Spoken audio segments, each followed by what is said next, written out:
Thanksgiving night outside Kansas City. The wind hit the woodshed, and my stepmother's slap cracked dry and loud. She didn't know the phone in my pocket was live streaming audio to the cloud. I didn't scream. I just asked, "Are you sure you want to continue?" As her second hand came down, the backup system sent the file to my lawyer, a local editor, and my father, who was raising a toast inside. My name is Journey McCarthy. I am 32 years old, and this is the first time I have been back. The tires of my rental car crunched on the long gravel driveway, the same gravel that had skinned my knees 100 times as a child. 8 years. I had kept 8 years between me and this place. 8 Thanksgivings spent in diners, in labs, or on airplanes going anywhere but here. But this year was different. This year, I had a purpose. I parked the anonymous silver sedan near the back, away from the procession of polished, heavy-duty trucks that signaled the arrival of the neighbors and extended family. The old farmhouse in Clay County, Missouri, was blazing with light, every window glowing a manufactured, buttery yellow against the deep November dusk. It looked exactly the same. The paint was peeling on the porch railing in the same spots. The oak tree where my father had hung a tire swing was still there, though the tire itself was long gone. The air smelled of damp leaves and distant wood smoke, a scent that used to mean safety, but now only meant obligation. I am an engineer. I build systems. I understand that for every input, there must be an output. For 8 years, the input had been silence. The output was my absence. This year, the input was an email, a curt, formal invitation from Grant and Veronica, and the output was my return. I walked up the steps, my boots making a hollow sound on the wood. Before I could knock, the door flew open. It was my father, Grant. He looked older. The lines around his eyes were deeper, his hair thinner. He was holding a glass of amber liquid. He smiled, but it didn't reach his eyes. It was a smile of social necessity. "Journey, you made it. Good, good. Get in. It's freezing out there." He gave me a one-armed hug, all shoulder and back padding, the smell of whiskey and expensive aftershave. He didn't say, "I missed you." He said, "You made it," like I was a late delivery. I stepped inside. The heat was suffocating. Veronica, my stepmother, kept the house at a blistering 75 degrees year-round. The air was thick with the competing smells of roast turkey, cinnamon, and her perfume, something floral and aggressive that always clung to the upholstery. The noise hit me next, a wall of sound. Dozens of people crammed into the open-plan living and dining room. Laughter, the clinking of glasses, the dull roar of a football game on a television so large it covered most of one wall. This was Veronica's masterpiece, the perfect, sprawling, chaotic yet controlled family gathering. Neighbors, cousins I hadn't seen since high school, people from their church, a buffer of polite society. Veronica emerged from the kitchen, a vision in a cream-colored cashmere sweater. Her blonde hair was perfect. Her smile was wider than my father's, and just as empty. "Journey, darling. We were so worried the flight was delayed." She rushed forward and grasped my shoulders, air kissing the space next to my cheek. Her hands were cold. "Look, everyone. She's here. Our little traveler. All the way from— where is it again, dear? Denver?" She knew exactly where I lived. "Hello, Veronica. Grant. Thank you for the invitation." My voice sounded strange in this space, too quiet, too flat. "Well, don't just stand there. Get a drink. Dinner's almost on the table." She turned, a perfect hostess, and clapped her hands. "Everyone, let's eat." I was seated at the far end of the extended table, a strategic placement. I was visible, fulfilling my function as the returned prodigal, but too far from the center of power, Grant and Veronica, to interrupt the flow. I was next to a distant cousin whose name I'd forgotten, and his new wife, who seemed terrified. The conversation was a blur of polite interrogation. "Still doing that computer thing? Honey? Haven't you found a nice young man out there in the mountains? I remember you when you were this tall, always buried in a book." I nodded. I smiled. I pushed mashed potatoes around my plate. I was a ghost at the feast, present only as a topic of conversation. I saw Grant at the head of the table, laughing at something his stepson, Cole, said. Cole, Veronica's son, the golden boy, the one whose football trophies lined the mantel. I saw Veronica watching her domain, her eyes sharp, cataloging every interaction. Then, the inevitable, the clinking of a spoon against a wine glass. My father stood up. The room quieted. His face was flushed, either from the wine or the heat. If I could have everyone's attention, he began, lifting his glass. I just want to say how wonderful it is to have this house full, to have our family, our friends, all of us together for another blessed Thanksgiving. His eyes scanned the table. He nodded at Cole. He beamed at Veronica. And then, his gaze landed on me, at the far end of the table. The warmth in his expression flickered. It was subtle, but I saw it. The slight tightening of his jaw, the shift in his posture. You know, he continued, his voice a little too loud. You look around a table like this, and you see the people who make you proud every single day. A few people murmured amen or hear, hear. Grant kept his eyes on me. And then, he said, with a small dismissive chuckle, you see the people who just take up space. A few uncomfortable titters. Most thought it was a clumsy, self-deprecating joke. A general jab at lazy relatives, maybe, but it wasn't. It was aimed. It was a bullet. I did not break eye contact. The room felt very far away. The noise of the forks and knives faded. I watched him take a long sip of his wine. He had done it, in a room full of witnesses. He had drawn the line, and I was on the other side. I did not flinch. I did not flush. I did not give him the satisfaction of a reaction. Very slowly, I placed my heavy silver knife on the edge of the china plate. I placed my fork beside it. Tines down, I picked up the thick linen napkin, dabbed the corners of my mouth, and folded it neatly. In the small lull that followed his toast, I spoke. My voice was low, but clear. It carried. Please excuse me, I said to the table at large. I need to get some air. I stood up. My chair did not scrape the floor. I am practiced at moving quietly. I turned and walked through the kitchen, toward the back utility room that led to the yard. I could feel every eye in the room on my back. I could feel the sudden, panicked tension from Grant. I could feel the cold, sharp fury radiating from Veronica. I pushed open the back door. The cold was a physical blow, a cleansing shock after the stifling heat of the house. The temperature had dropped. The air was thin and sharp. It felt good. I walked off the small patio, my boots crunching on the frozen gravel of the path. I headed past the dark shape of the new, expensive gas grill, toward the old stables. My destination was the woodshed, tucked just behind the stables, hidden from the house. Journey.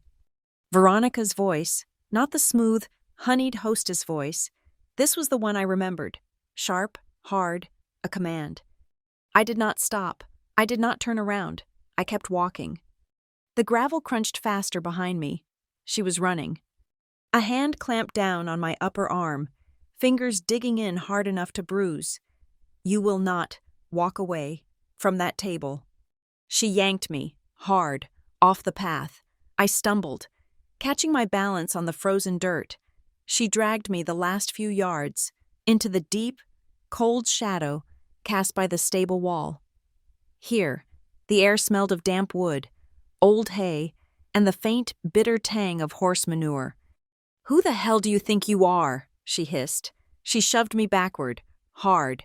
My back hit the rough, splintered planks of the woodshed. The impact knocked the air from my lungs. "I'm getting some air. Veronica." My voice was steady.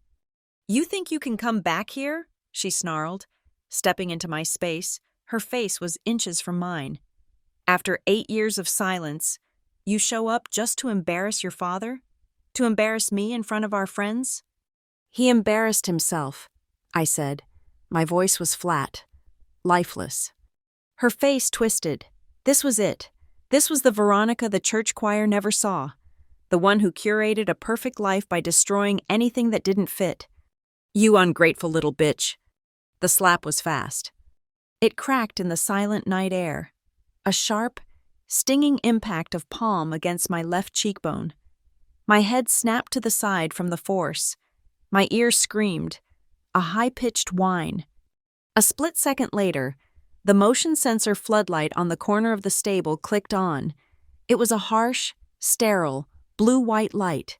It flashed once, flickered, and then held steady, bathing us in stark relief.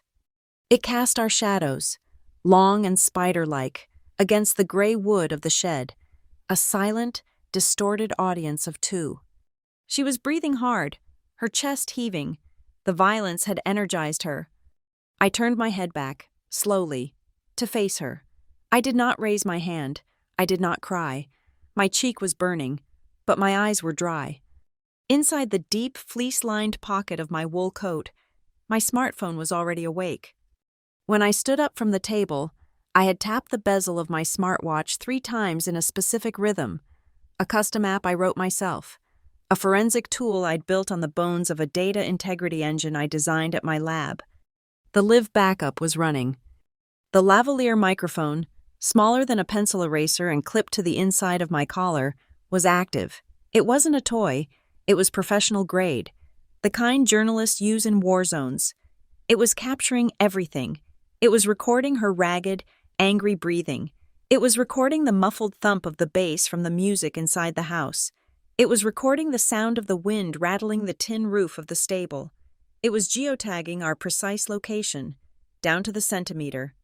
As she shoved me, the accelerometer in my phone, cross-referencing with the mic, had already tagged the audio file as high duress. The system was already uploading the first encrypted 30-second buffer to a secure cloud server, mirrored across 3 continents. And there was something else.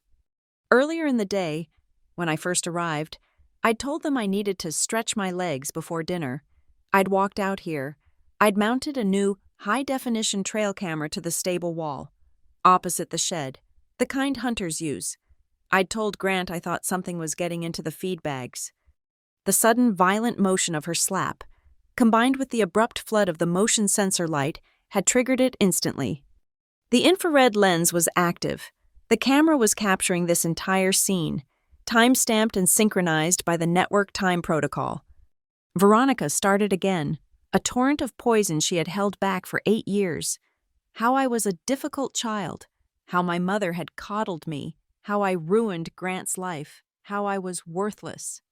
I let her talk. I let the system record. When she finally paused, panting in the cold, the silence was heavy. I asked one question. My voice was very quiet. It forced her to lean in, forcing the microphone to capture the sharp contrast between her venom and my calm. Do you want to repeat that verbatim, so there's no dispute? She froze. Confusion warred with her rage. What did you just say? I articulated, each word clean and separate. It's a strong accusation. Veronica, I just want to be sure the record is accurate. Record? I'll give you a record. You are nothing. You are trash. Just like... She raised her hand again, her arm pulling back for a second strike. Just as her muscles tensed, my smartwatch, hidden beneath the cuff of my sweater, vibrated once, a single, sharp haptic buzz against my wrist. Evidence received. The notification was silent, visible only to me. The system had confirmed the full synchronized file, audio from the mic, high-definition video from the trail cam, coordinates from the phone, was uploaded, encrypted, hashed, and mirrored. The automated script I'd written on the plane had already executed. The complete, undeniable package was already in the inbox of my lawyer. It was in the inbox of a specific investigative editor at the Kansas City Star, and a copy was in my father's inbox, waiting for him. Her hand was still in the air, poised to strike. I looked directly into her eyes. They were wide, pupils blown wide in the harsh floodlight. It's done, I said. Her arm wavered. What's done? She demanded, her voice dropping, the certainty suddenly gone. The recording, the upload, the delivery to my attorney, the delivery to the press, the delivery to Grant. It's all done. She lowered her arm. She took an involuntary half-step back, her boots scraping the frozen dirt. Her shadow on the wall retreated with her. You're lying, she whispered, but it was a question. I don't need to lie anymore, Veronica. I turned away from her, breaking the confrontation. I faced the woodshed door, the place I used to hide when she and Grant were fighting, the place where I learned to be invisible. I reached for the old, rusted padlock. My fingers found the small, hidden numeric keypad I had installed myself years ago, on my last secret visit. A faint metallic creak in the cold night air. The quiet, rhythmic click, click, click of the old tumblers releasing. The sound of a lock I built opening exactly when I intended it to. Growing up on the outskirts of Kansas City meant a life ruled by the sound of lawnmowers. On Saturday mornings, a synchronized roar would rise from every manicured yard, a chorus of suburban conformity. Our family's reputation was a kind of local religion. The McCarthy name meant something.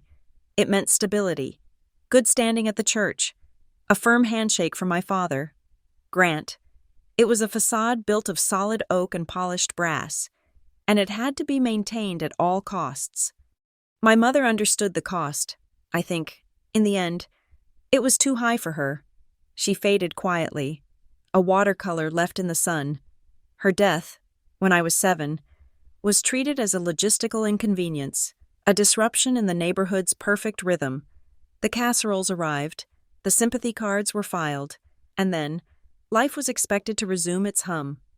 My father hated the silence. He hated the gap in the portrait. He remarried within 18 months. Veronica was not a replacement. She was an upgrade. She was everything my mother was not. Sharp, polished, socially aggressive, and utterly fluent in the unspoken language of suburban warfare. She knew precisely which charity to chair, which families to flatter, and which to quietly exclude. She didn't just join the religion of reputation, she was ordained as its high priestess. And I was the heretic. My first displacement was literal. I was moved from my room, the one with the window overlooking the oak tree, to a smaller room in the back, overlooking the gravel driveway. My mother's furniture was donated. Veronica's son, Cole, who was 2 years older than me, was given the status of co-heir. Almost immediately, he became the sole heir. I was relegated to the kids' table, not just during holidays, but in the everyday emotional geography of the house. Even when I sat at the main table, my chair seemed lower. My voice was, by unspoken rule, required to be smaller. I was taught, through a series of subtle corrections and sharp, sideways glances from Veronica, that my opinions were interruptions, my needs were burdens. Cole was the center of this new universe. He was the sun. The house orbited his baseball schedule. His name was on the cover of the church bulletin for leading a youth drive. His mediocre grades were a sign of a social, well-rounded boy. His trophies, for participation, for most improved, for simply existing, were placed on the living room mantel, displacing the few remaining photographs of my mother. My accomplishments were treated as strange, slightly embarrassing hobbies. When I won the 8th grade district science fair for building a rudimentary signal amplifier, Veronica had glanced at the blue ribbon and smiled that tight, thin smile. "That's cute. Journey," she'd said, her eyes already scanning the mail for Cole's team roster. "Very intricate. Now, don't forget, you have to be at his game by 6 to cheer him on. He needs our support." My ribbon was never displayed. It ended up in a drawer, under old socks.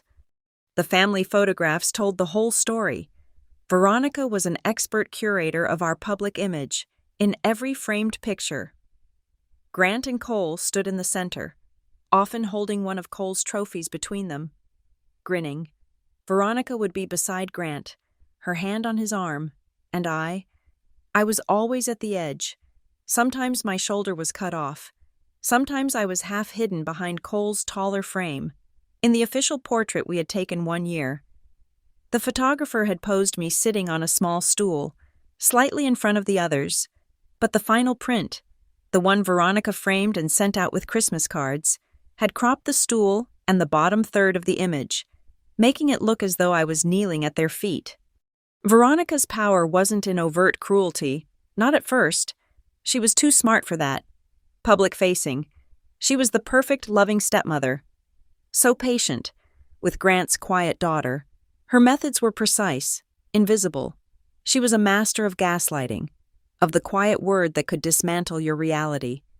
If I said, "You told me I could go to the library," she would look at me with wide, innocent eyes and say, "Journey, honey, I never said that.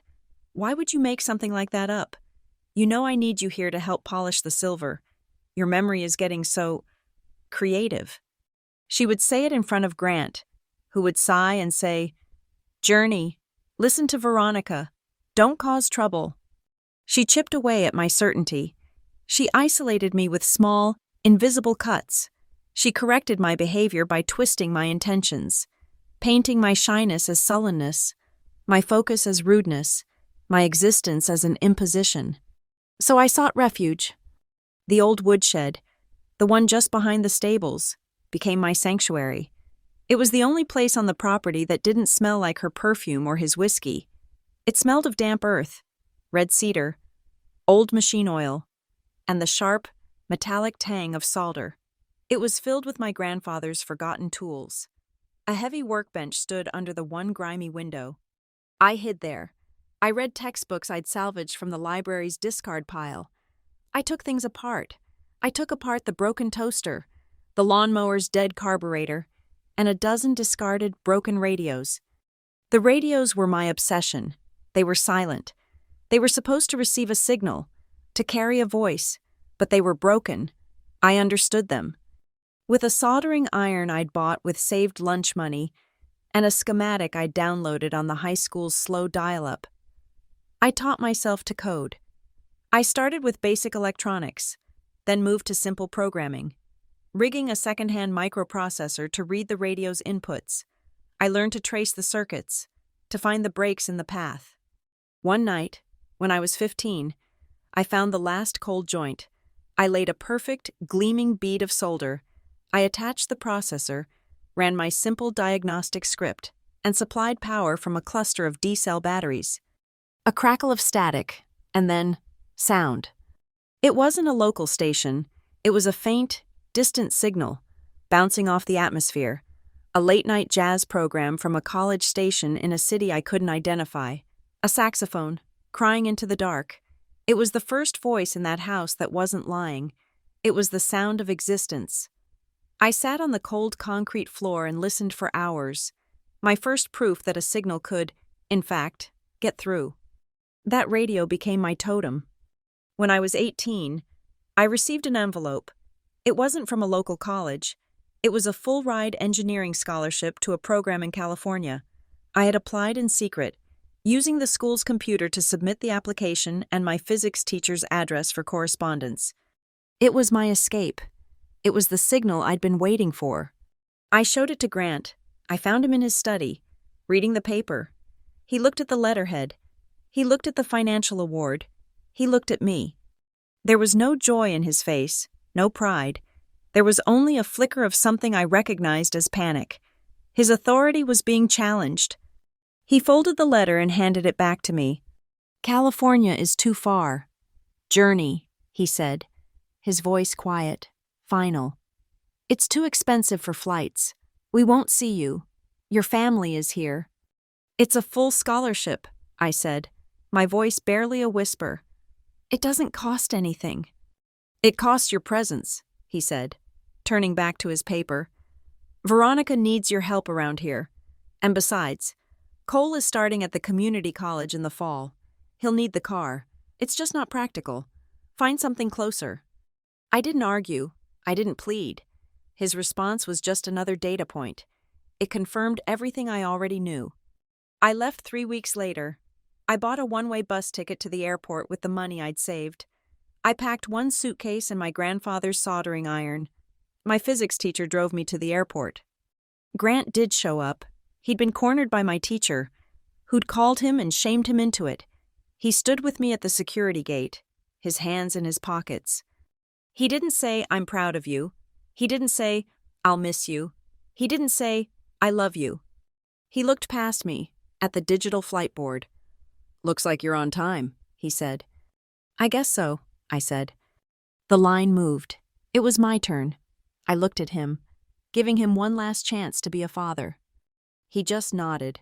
"Well, try not to get into any trouble." I walked through the magnetometer. I didn't look back until I was on the other side.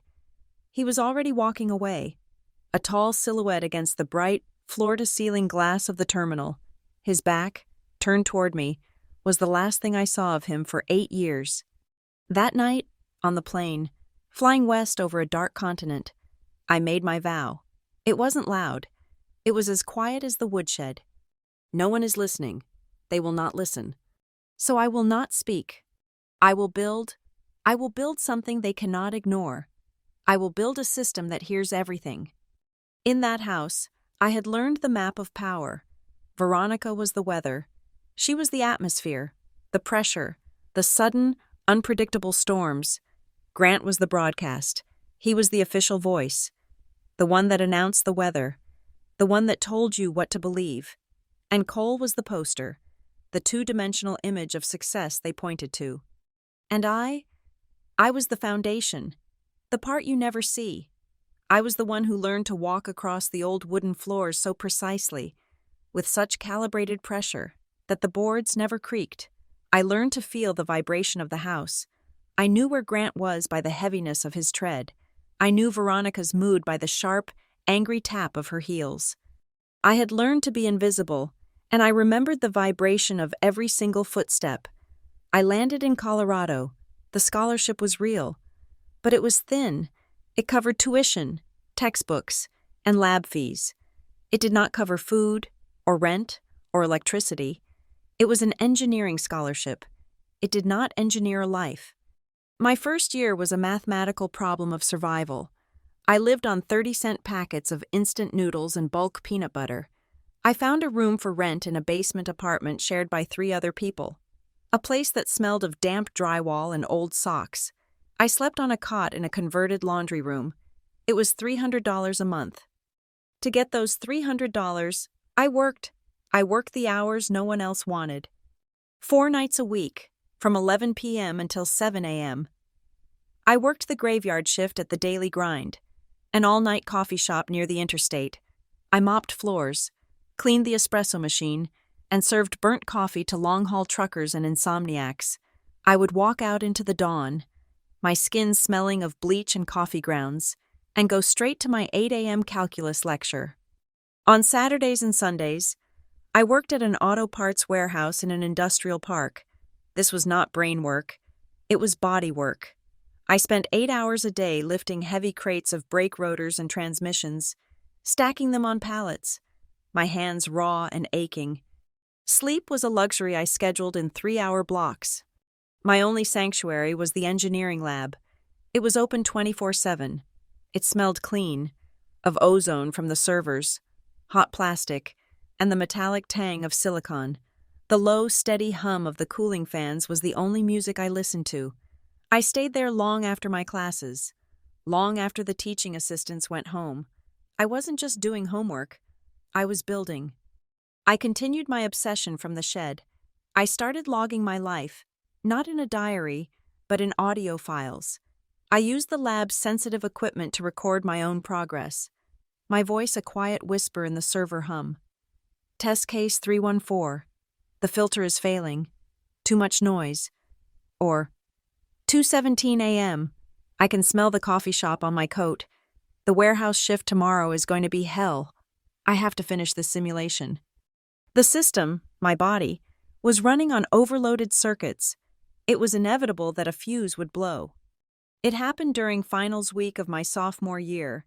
I was running on caffeine and about 6 hours of sleep in 3 days. I was debugging a kernel panic for my operating system's final, staring at a screen of hexadecimal until the numbers started to swim. I stood up to get more coffee from the machine. The room went gray.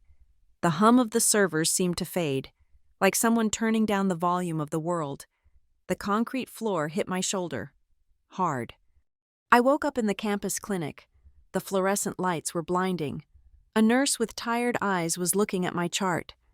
"You're running on fumes, honey," she said, not unkindly. "When was the last time you ate a real meal?" She held up the lab results. "You're severely anemic, critically low iron, and you're dehydrated. You can't run a machine without fuel, and you can't run your body without it, either." They gave me 2 bags of saline, a lecture on nutrition, and a prescription for iron pills I couldn't afford. I walked out into the bright Colorado afternoon, shaky and furious. I was angry at my own weakness. I had let my hardware fail. I went back to the lab. I took a blank note card from a drawer.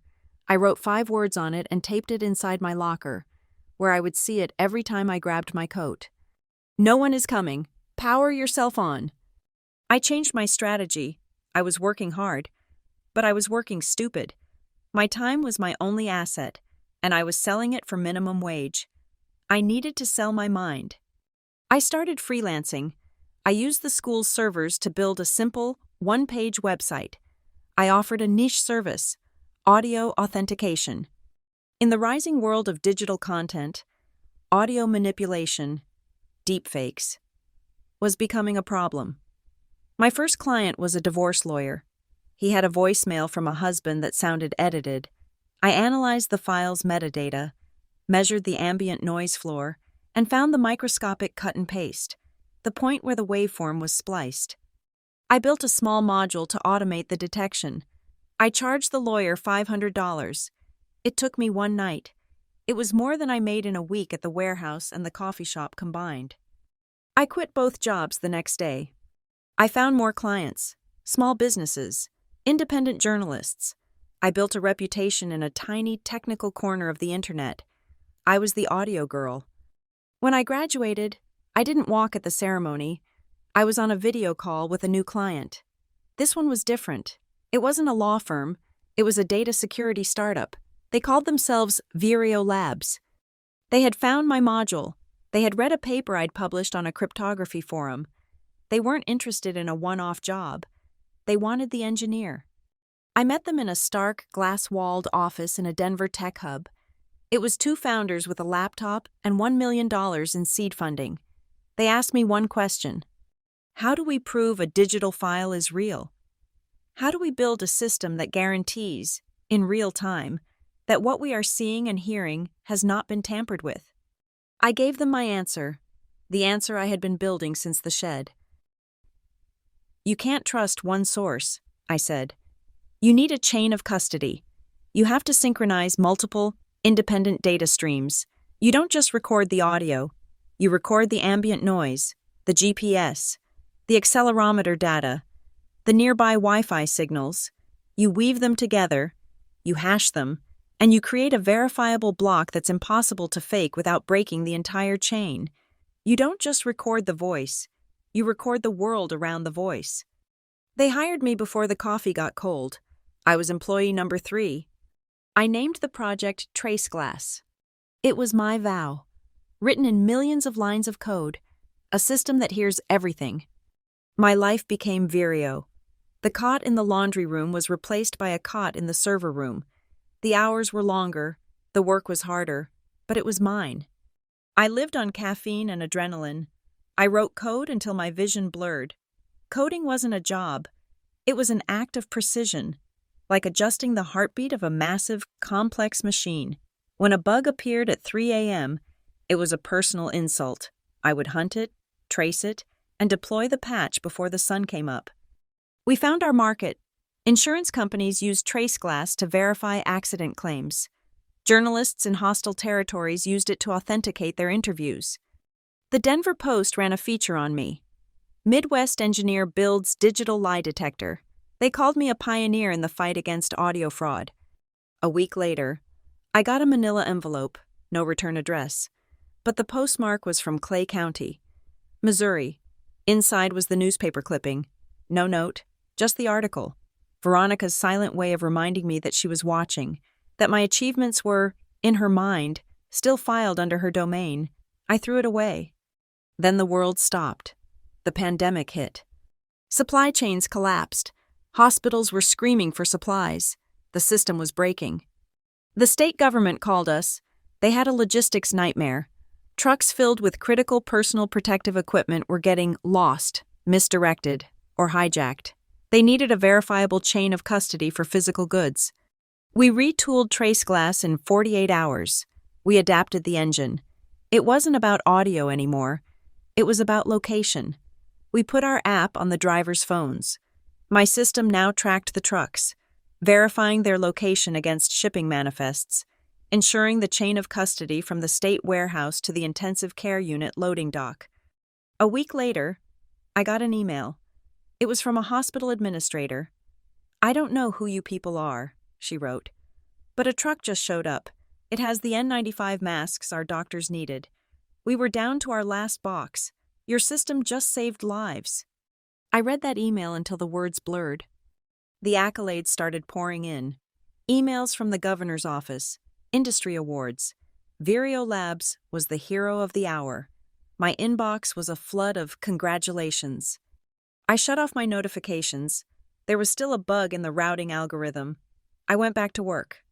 2 years later, Vireo Labs was acquired by a major technology conglomerate. The number, when I saw it on the term sheet, didn't seem real. Overnight, I was no longer the girl on the cot. I was no longer the girl lifting crates, or the girl fainting in the lab. On paper, I was wealthy. The founders threw a huge party to celebrate. I stayed for one glass of champagne, said goodbye to the team I had built, and went home. I didn't buy a mansion. I didn't buy a fast car. I bought a small, quiet house in a quiet Denver neighborhood, with a workbench in the garage and good insulation. I had escaped. On a shelf in my new, quiet study sits that old, broken radio I fixed in the woodshed. I had paid a local courier to go to the farm years ago, retrieve it, and mail it to me. It's covered in faint rust and traces of old solder. I've never plugged it in. I've never tried to fix it again. It's not a radio anymore. It's a witness. It's the silent, physical proof of my starting point.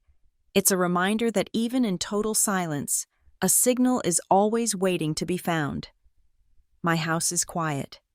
It is not the forced, anxious silence of the Clay County farmhouse, where quiet meant someone was angry. It is an engineered silence.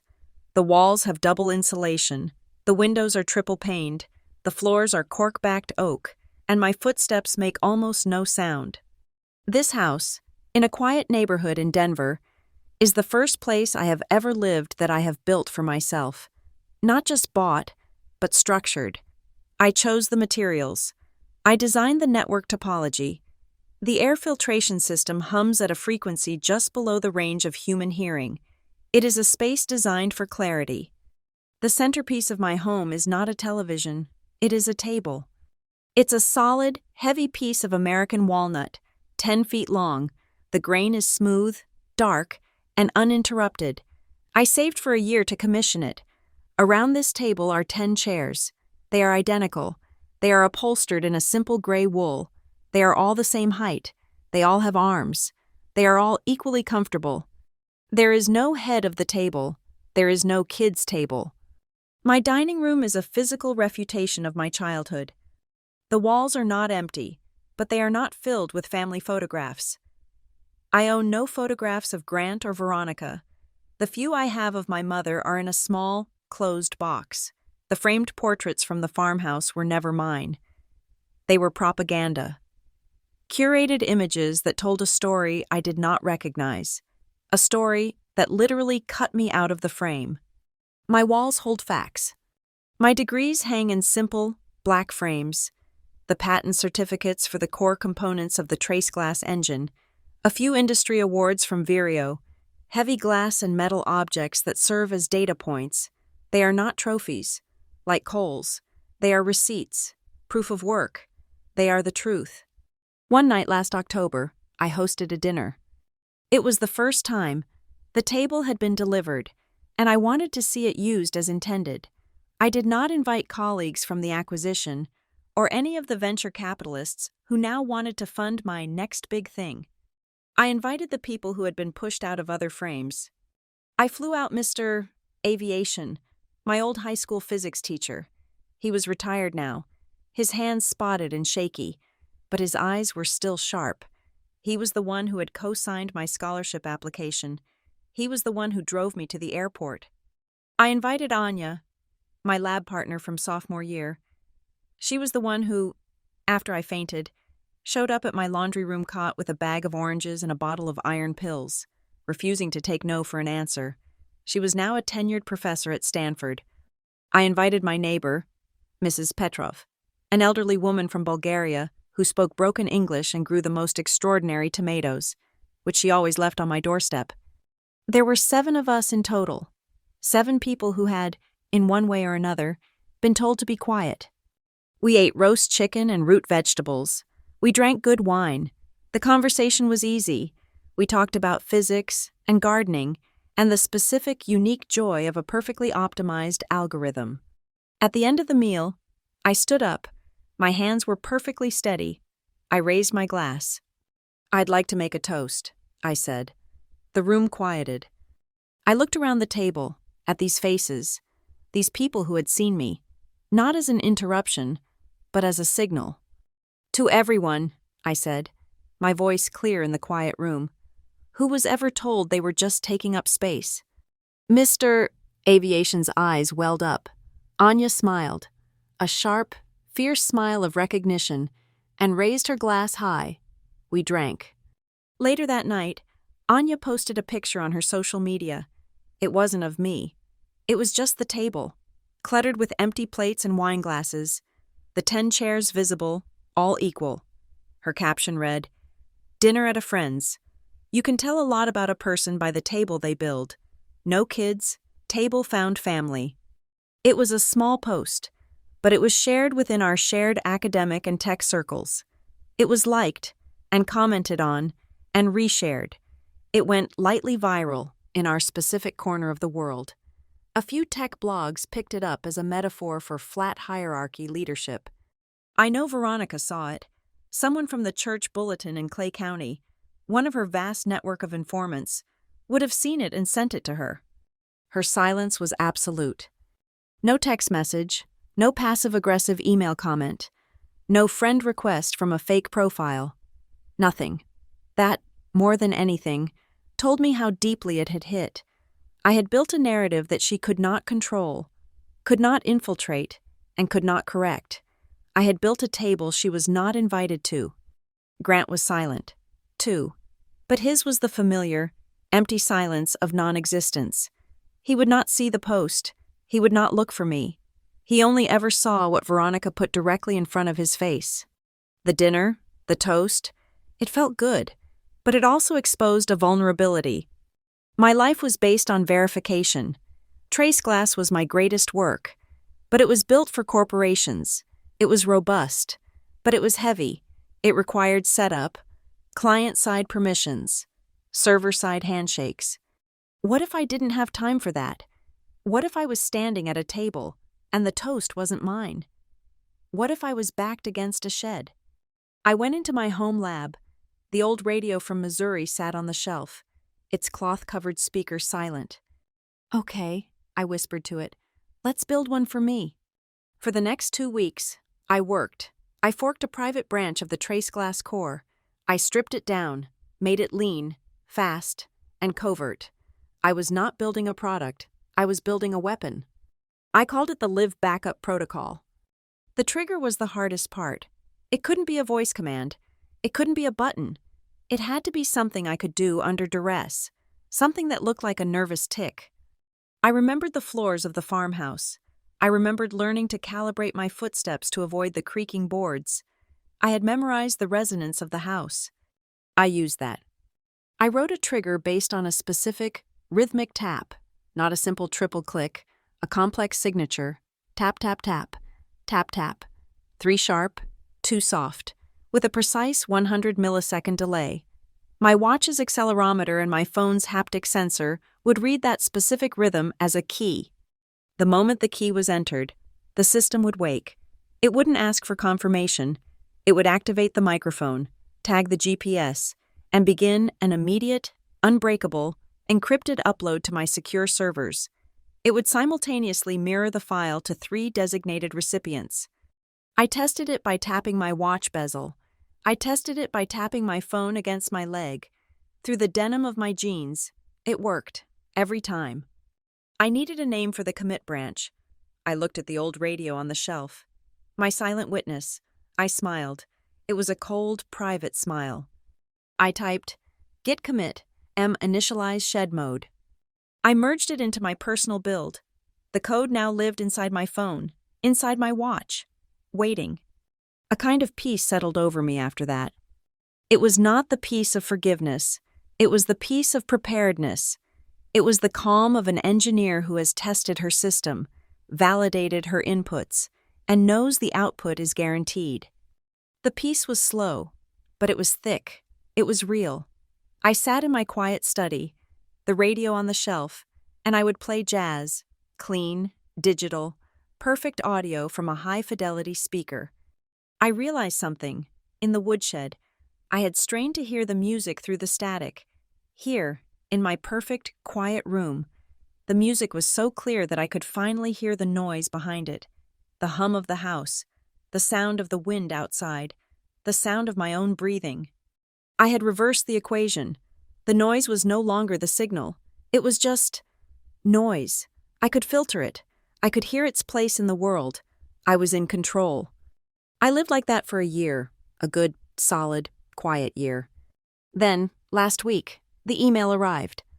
It came on a Tuesday morning, right in the middle of a code review. The sender line was simple. Grant and Veronica. The subject, Thanksgiving. My hand hovered over the mouse. My heart did not speed up. My breathing did not change. I simply observed the input. Journey. It's been too long. We're hoping you'll come home for Thanksgiving this year. We're having dinner around 5 on Thursday. We would be so happy to see you and catch up. We are all doing well. Cole is fine. Let us know. Peace. If you do come, could you bring a dessert? Your pecan pie was always your father's favorite. I read it 3 times. Each word was a masterpiece of emotional blackmail, a masterclass in erasure. It's been too long, a passive accusation, placing the blame for the distance on me. Home, the definition of a word I did not agree with. We would be so happy, the conditional promise of affection, contingent on my compliance. And the masterstroke, can you bring a dessert? It was not an invitation, it was a summons. It was an attempt to reset the system, to pretend the last 8 years of silence, the airport, the scholarship, Vireo, the acquisition, my entire life, to pretend none of it had happened. It was an instruction to return to the kitchen, to return to my function. There was no apology, there was no acknowledgement, there was only a date, a time, and an assignment. The old me would have deleted it. The old me would have raged, or cried, or spent weeks agonizing over the perfect, cutting reply. But the engineer, the one who built shed mode, saw it for what it was. It was not an insult, it was an opportunity. My father's toast, all those years ago. You see the people who just take up space. It was an incomplete sentence. It had been hanging in the air for 8 years. I had built the system. I had tested the failsafe. I had waited for a clear signal. This email was that signal. They were not inviting me. They were giving me an opening, a chance to go back, not to argue, not to fight, not to beg for their love. I was going back to finish the sentence. I clicked reply. My fingers were steady on the keyboard. Grant and Veronica. Pecan pie sounds great. See you then. I hit send. The click of the mouse button was quiet, clean, and final. The flight from Denver to Kansas City is a descent into a denser world. The thin, dry, high-altitude air I breathe every day is replaced by a thick, humid blanket that smells of damp earth and river water. It's the air of my childhood. It feels like a wet wool coat, and I have never, not for 1 second, missed it. I landed on Wednesday, the day before Thanksgiving. I rented a car under a corporate account and checked into a nondescript business hotel in North Kansas City. My return was not a homecoming, it was a deployment. The first thing I noticed when I drove down the familiar gravel road to the farmhouse was the porch light. It was 3 o'clock in the afternoon, but the light was on, and it was flickering, the bulb failing in the exact same erratic rhythm I remembered from 8 years ago. No one had fixed it. This was the first data point, a system left unmaintained, a sign of entropy, or worse, indifference. A new, pristine white sign was staked into the front lawn, just to the right of the walkway. It was professionally printed, in a deep green, elegant script. It read, "The McCarthy family proudly supports the Veterans Roof Fund. Ask us how you can help." I was still in my car when my old neighbor, Mrs. Gable, waved from her mailbox across the street. I got out. "Journey? My goodness, is that you?" She shuffled over, her robe flapping. "We heard you were coming. Oh, your stepmother is just thrilled. She's a saint. That woman, a absolute saint." I smiled. A smile is a useful, low-energy social interface. "She seems busy." "Oh, always," Mrs. Gable gushed, tapping the new sign on our lawn. "This new charity of hers, the Veterans Roof Fund, just wonderful. Re-roofing houses for our boys. Grant is so proud. She's raised, thousands, I expect." I looked at the sign again, my eyes focused on the logo above the text. It was a generic, pre-rendered graphic. An eagle, its wings spread, clutching a small, simplified American flag in its talons, all inside a perfect circle. It was clean, sterile, and utterly artless. It was also a default logo. I had seen the exact asset, file eagle logo 04.svg, on at least 3 different free website builder platforms. This was the second data point, a yellow flag. "It's wonderful, Mrs. Gable," I said. "I'm so glad to see them doing well." I went back to my hotel room. The conversation replayed in my head. She's a saint. Thousands, I expect. A default logo. I opened my laptop. I did not search for a website. A custom-coded site would be too much work for Veronica. She preferred tools that required no effort. I went straight to the source. I ran a query on the IRS database for tax-exempt organizations. I searched for Veterans Roof Fund and McCarthy Veronica as a registered agent. 0 results. I checked the Missouri Secretary of State's portal for registered nonprofits and charities. 0 results. There was no Form 990 filed. There was no application for 501c3 status. There was no employer identification number. The Veterans Roof Fund did not exist as a legal entity. It was a name on a sign.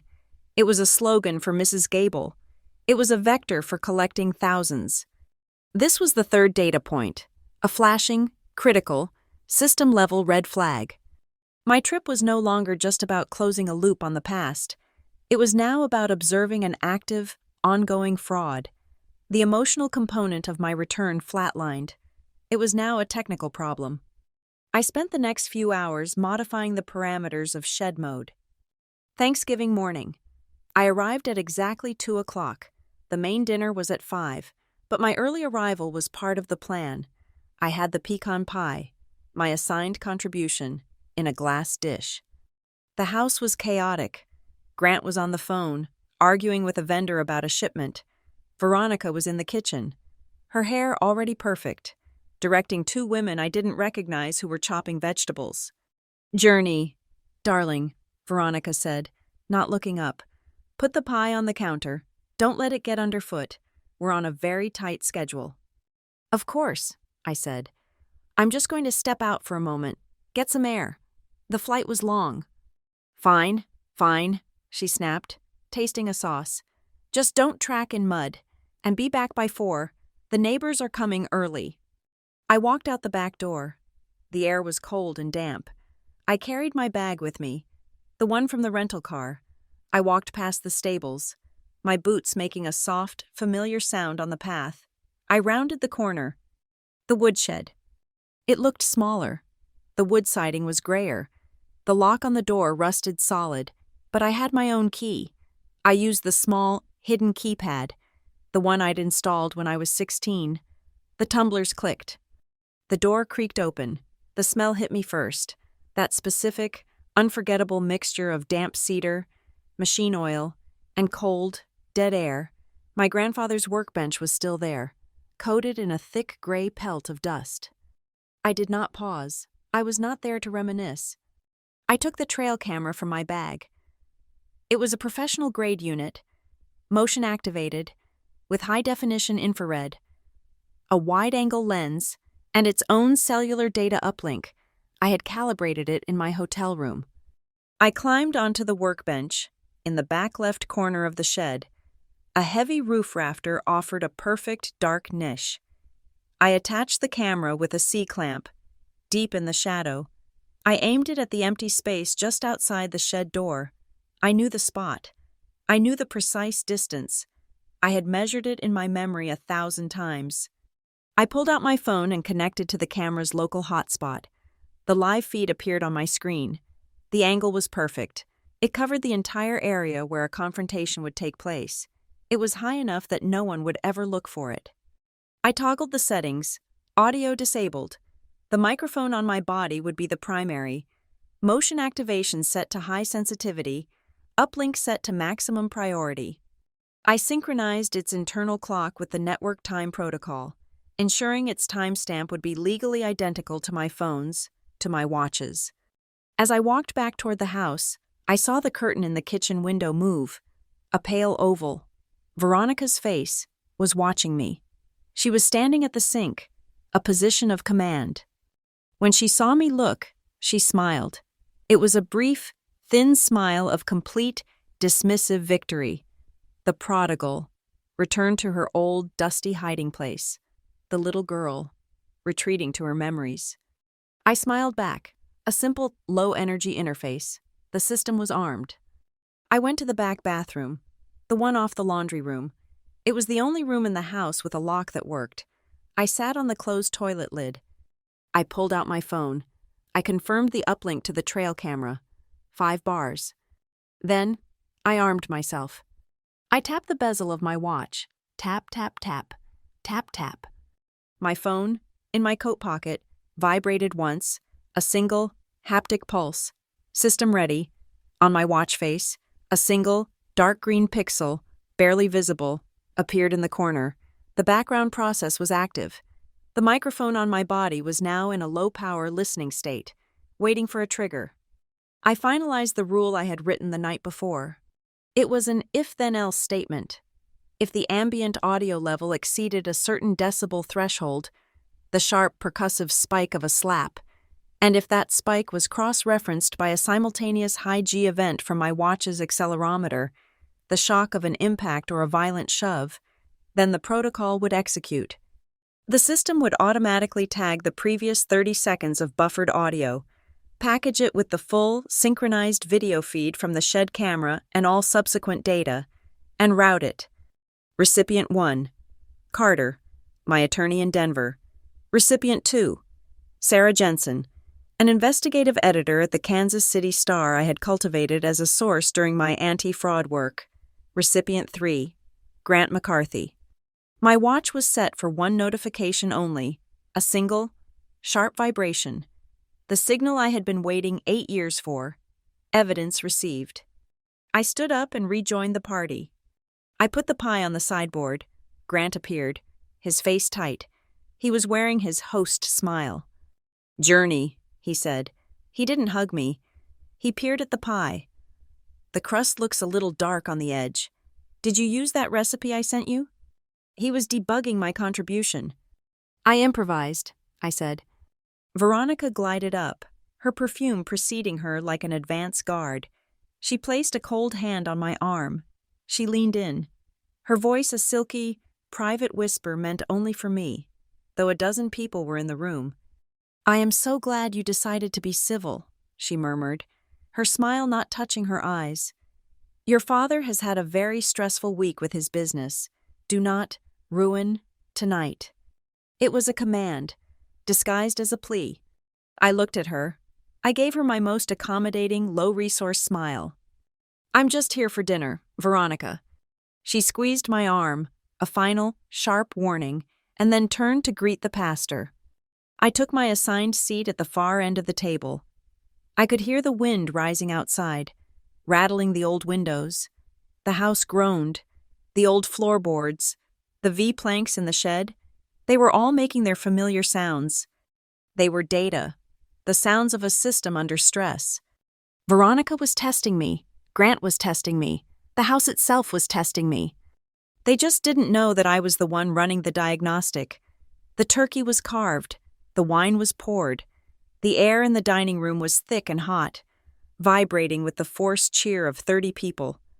My father, Grant, stood at the head of the table. He picked up his fork and tapped it against his crystal wine glass. Clink, clink, clink. A signal I knew. The room quieted. "Thank you all. Thank you," he started, his face flushed with wine and the heat of the room. He beamed at the crowd, at his domain. "It is just a blessing, a true blessing, to have this house so full of friends and family." He paused, letting the weight of his own generosity settle over the room. His eyes scanned the table. He nodded at Cole. He smiled at Veronica, a look of pure proprietary pride. And then, his gaze continued its slow pan, traveling the length of the table, past the pastor, past the neighbors, until it landed on me. I was at the far end, the designated periphery. His smile faltered for a microsecond, but he was performing, and the show had to continue. He raised his glass. "You know," he said, his voice taking on that familiar, folksy tone of false wisdom, "you look around a table like this, and you see the people who make you proud, the people who build a community, the people who show up, day in and day out." He paused for effect, for the murmurs of "Amen."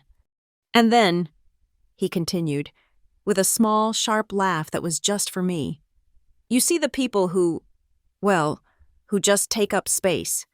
The bullet, fired for the second time in my life, crossed the length of the table and found its mark. A few people chuckled, unsure. Most, like Mrs. Gable, looked down at their plates, the social contract suddenly and violently breached. Veronica, however, was watching me. Her face was a mask of placid support for her husband, but her eyes were gleaming, sharp, cold, and victorious. I held my father's gaze. I did not look away. I did not flush. I did not move. I let the silence stretch. I let him be the one to break it. He cleared his throat, the moment of power already souring, and took a long drink of his wine. "To family," he said, his voice suddenly rough. To all of us." As the room filled with the sound of chairs scraping and glasses clinking, I methodically placed my knife on the rim of my plate. I placed my fork beside it. I picked up my napkin, touched it to my lips, and folded it, placing it on the table. In the rising din of conversation, I stood. "Please excuse me," I said to the people nearest me. "I need to get some air." I turned and walked away. I did not hurry. I moved through the kitchen, past the 2 hired women who were frantically washing dishes. I felt, rather than saw, the second chair scrape back on the dining room floor, the sharp, angry sound of it. I pushed open the back door. The cold air hit me like a solid object. It was a relief.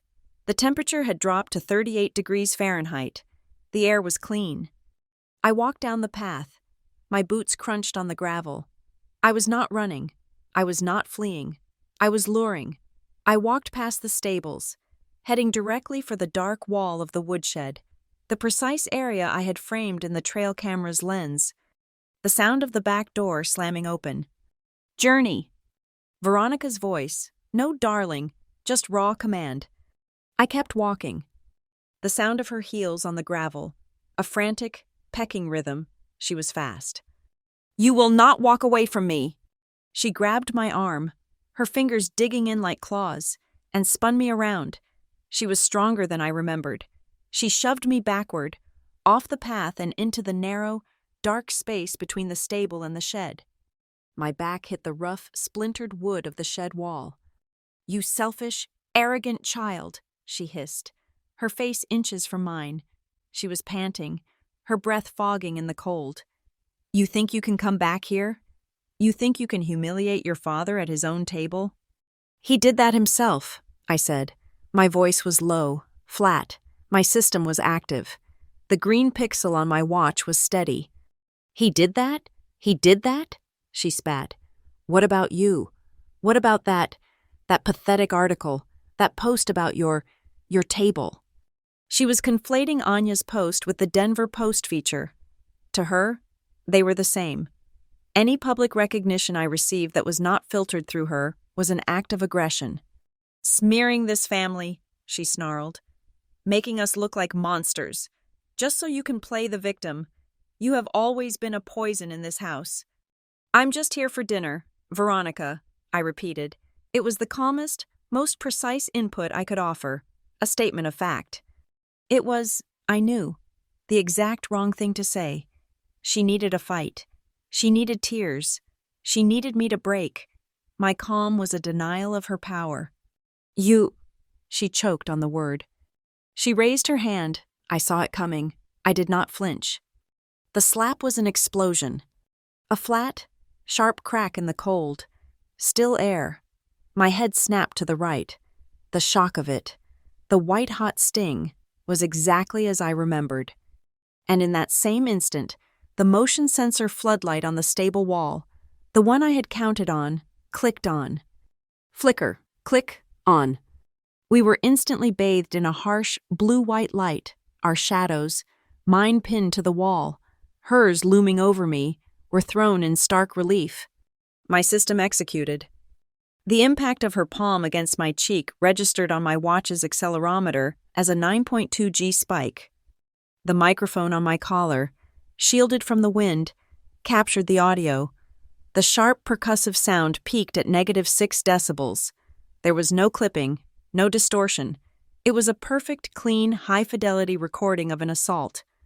The IFTHEN rule in shed mode was triggered. The system, which had been buffering the last 30 seconds, immediately packaged the file. The upload began. The trail camera, mounted on the stable wall 20 feet away, its motion sensor also triggered by her sudden lunge, was already recording. Its infrared lens, invisible to us, was capturing her face, twisted with rage, her arm high. It was capturing my head snapping back. It was capturing the exact time, synchronized to the atomic clock. Veronica was breathing hard, her eyes wild in the floodlight. The violence had broken her open. "You're lucky I don't do worse," she panted. "You think you're so smart with all your little toys? I saw you skulking around when you got here, messing with the cameras." She was mistaken. She thought I was tampering with the house's security system. "You can't spy on me," she bragged, a lunatic gleam in her eye. "If you were messing with the front porch camera, you wasted your time. I had that thing taken care of weeks ago.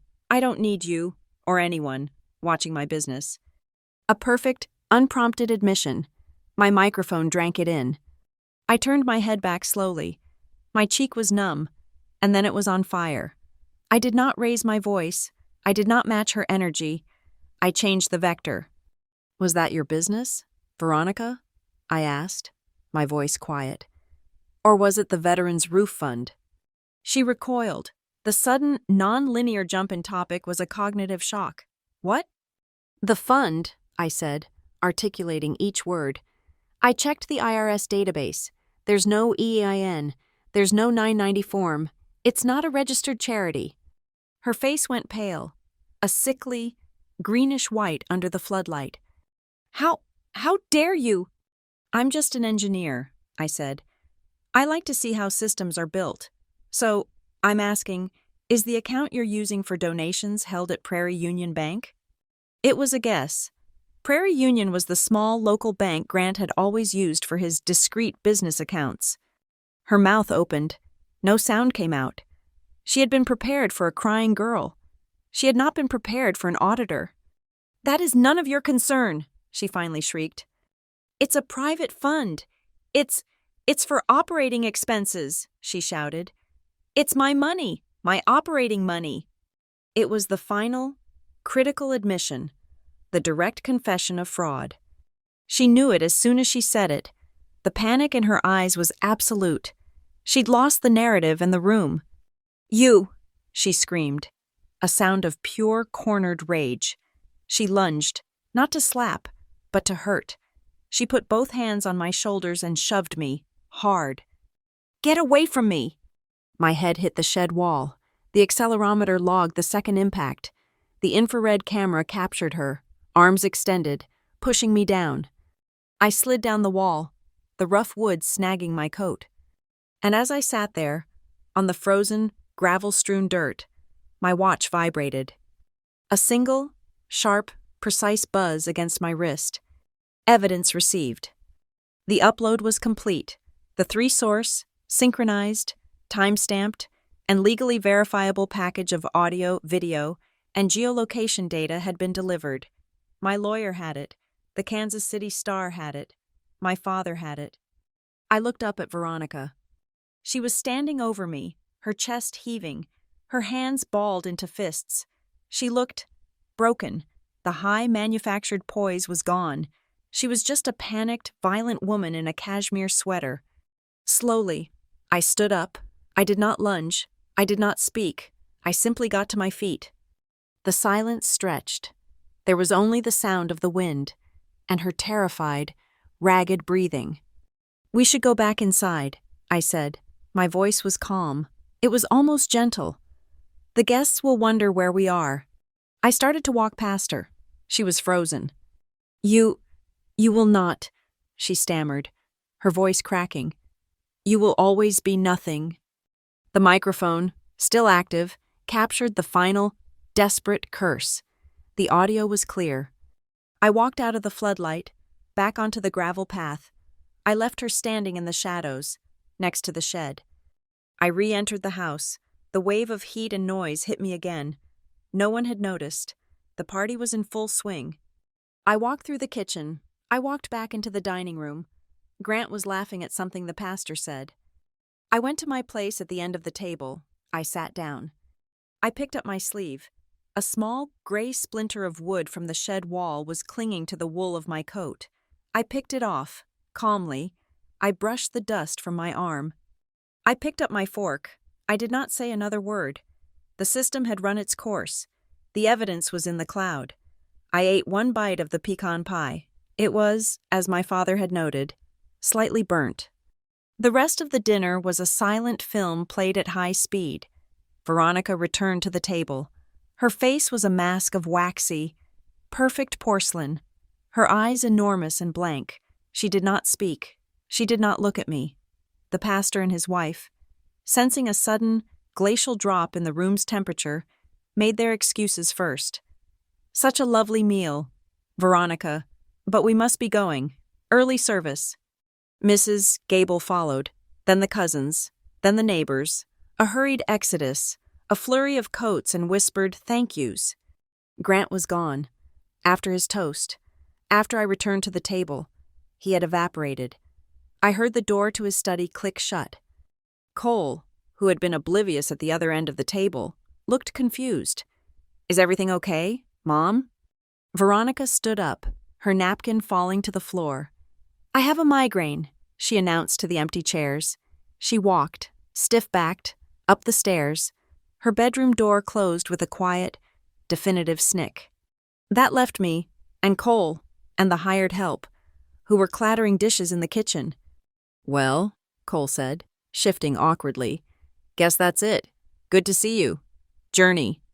"You too, Cole," I said. I left him in the debris of the dining room. I did not go to the hotel. My bag was still in my rental car. My coat, with my phone in the pocket, was on my arm. I walked up the stairs. My old room, the one overlooking the driveway, it was unchanged.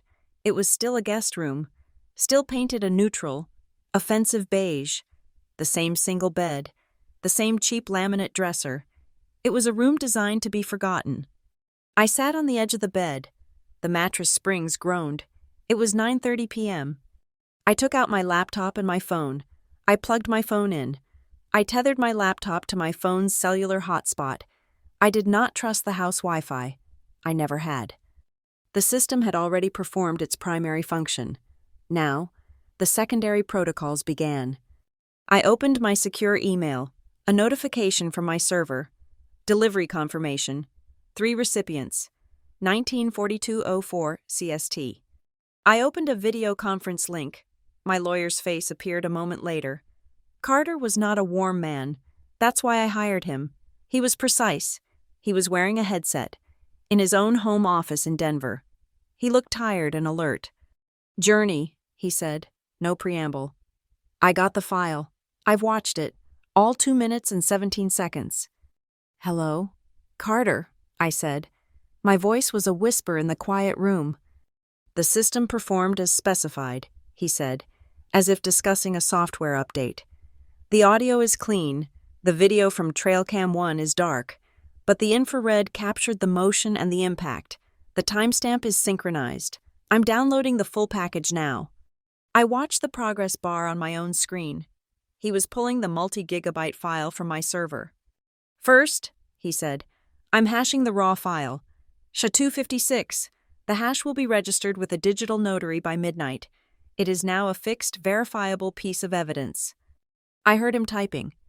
"Second, I am drafting the petition for an emergency protection order. We'll file it with the Clay County Court the moment they open at 8 a.m. The petition will include the audio transcript, automatically generated by the TraceGlass engine. The operational expenses and my money lines are definitive." "Good," I said. "Now, the other part."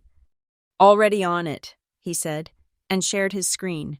He was on the Missouri Secretary of State's website, the same one I had checked. "You were correct. No EIN, no 501c3. The Veterans Roof Fund does not exist." He pulled up another window. "I have a researcher. She's fast. She's scrubbing Veronica's public social media. She's looking for charity events, mentions of the fund, photos of donors, anything to establish a pattern." Another window popped up, a spreadsheet. "And," Carter said, "I took the liberty of running a check on Prairie Union Bank. You were right. They are a small, local outfit. They don't have robust corporate account security. I found a public-facing donation portal. A simple web form," he typed. "The form's back-end beneficiary account is a personal checking account, not a business account, not a nonprofit. It is registered to V. McCarthy." "So we have it," I said. It was not a question. "We have the collection," Carter confirmed. "Now we find the spend." He pulled up another screen. Veronica's Instagram.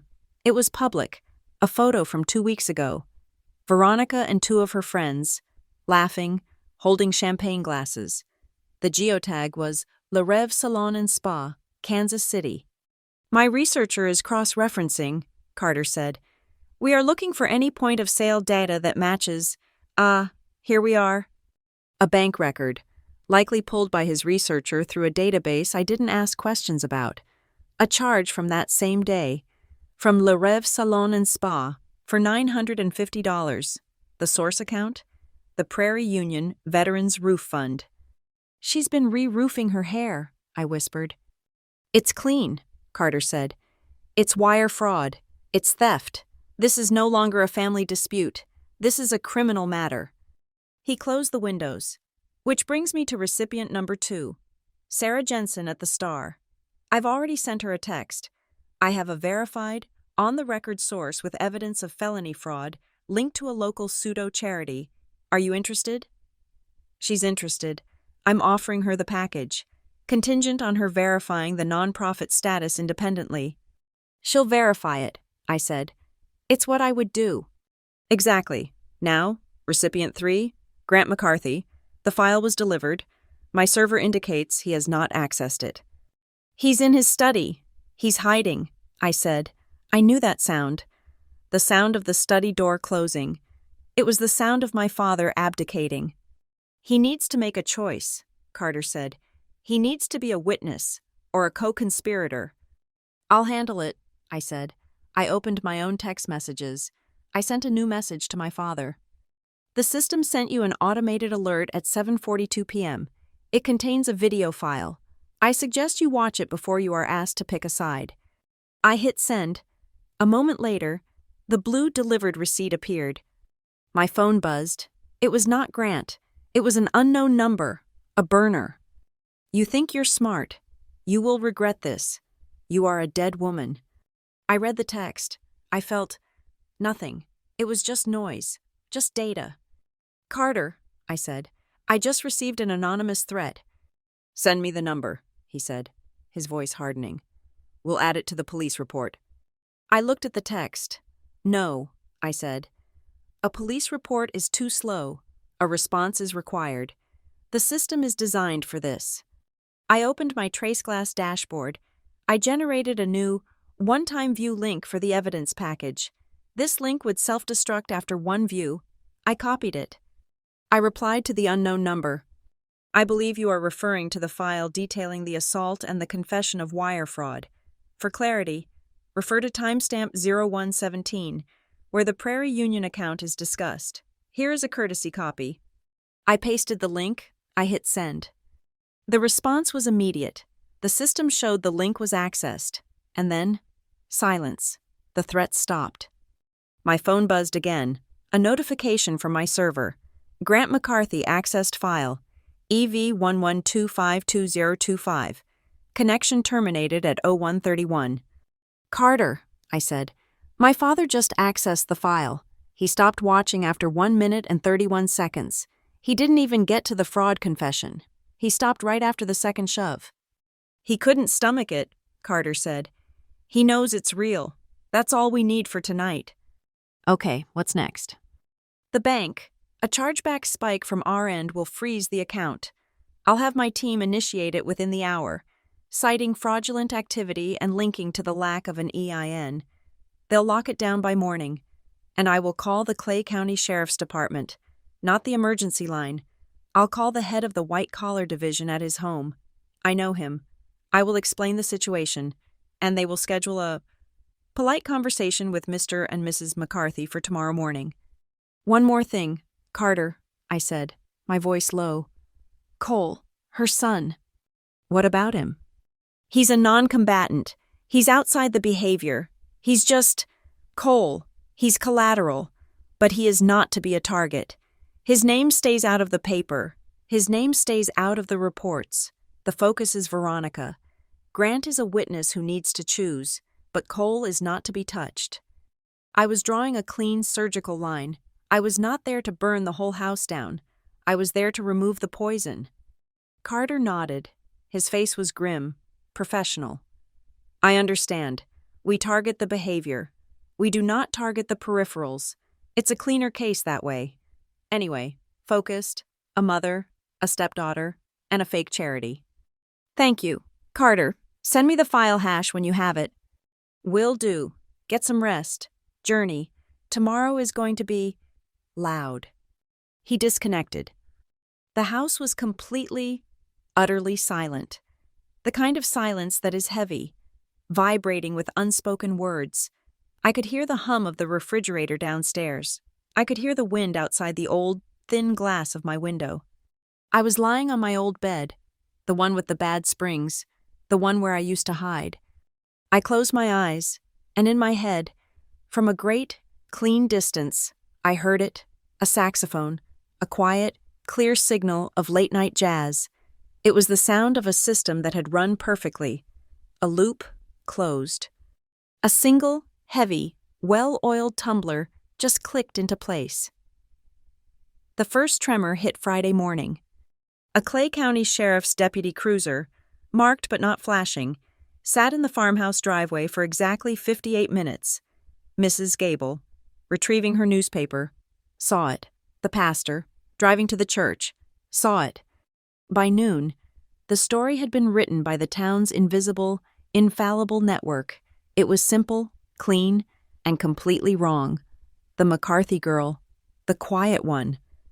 She finally snapped, came home from Denver and started a terrible fight. She called the police on her own stepmother on Thanksgiving. The narrative was set. I was the unstable, ungrateful daughter. Veronica was the victim. The town's collective sense of order was offended. The nerve of honor had been touched, mine, for daring to disrupt the facade. Theirs, for having to acknowledge it. But Veronica was smarter than to let a rumor do her work for her. She was a master of shaping public opinion. She didn't hide. She didn't wait. She went on the offensive. Friday evening, an email blast went out from the church prayer chain, a network more efficient than any newswire. Subject: an emergency meeting regarding the Veterans Roof Fund. Transparency and vicious rumors. It was a public summons, a town hall, Saturday night, 7 o'clock, in the church fellowship hall. She was taking the fight to her home turf, the place where her sainthood was forged and polished. She was going to use the community as her shield and her weapon. I read the email in my hotel room. Carter, who had flown in from Denver that afternoon, read it over my shoulder. "It's a tribunal," he said, adjusting his tie. "She thinks she's the one in charge." "She is," I said. "It's her room, her people." "Good," Carter said. "I prefer a hostile witness." The fellowship hall was packed. I'd counted at least 70 people. It smelled of stale coffee, damp wool, and the lemon-scented polish used on the pews. This was not just a meeting. It was an event. The entire social infrastructure of Veronica's life was here. The church elders, the neighbors, the recipients of her charity, the sources of her donations. I slipped in through a side door and took a seat in the very last row, behind a thick wooden pillar, partially obscured. I pulled my gray wool beanie down, a shield of anonymity. I was a ghost in the back row. Up front, a projector screen was humming. Veronica stood beside it, a vision of beleaguered grace. She wore a modest, high-collared navy dress. Her face was pale, her eyes wide, a performance of brave vulnerability. Grant stood next to her, or rather, he listed. He was a prop. His face was a grayish, papery white. He looked like he hadn't slept since Thursday. His eyes were fixed on the linoleum floor, his hands shoved deep in his pockets. He was a man hollowed out. "Thank you," Veronica began, her voice trembling just enough to register as noble, not weak. "Thank you all for coming.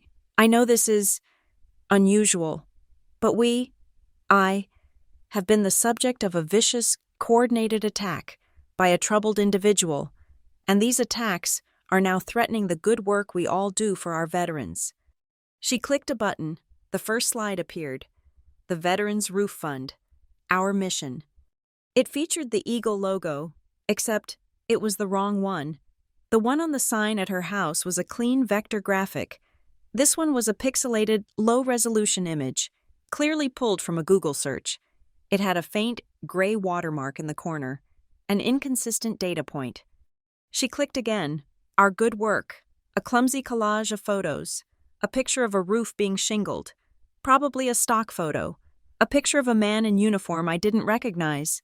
A picture of Veronica herself, smiling, handing a generic certificate to the pastor. The fonts were different. The alignment was off. It was the desperate, hurried work of someone who had never had to show her receipts before. She was losing altitude, and she knew it. She rushed to her point. We operate on a very lean budget," she said.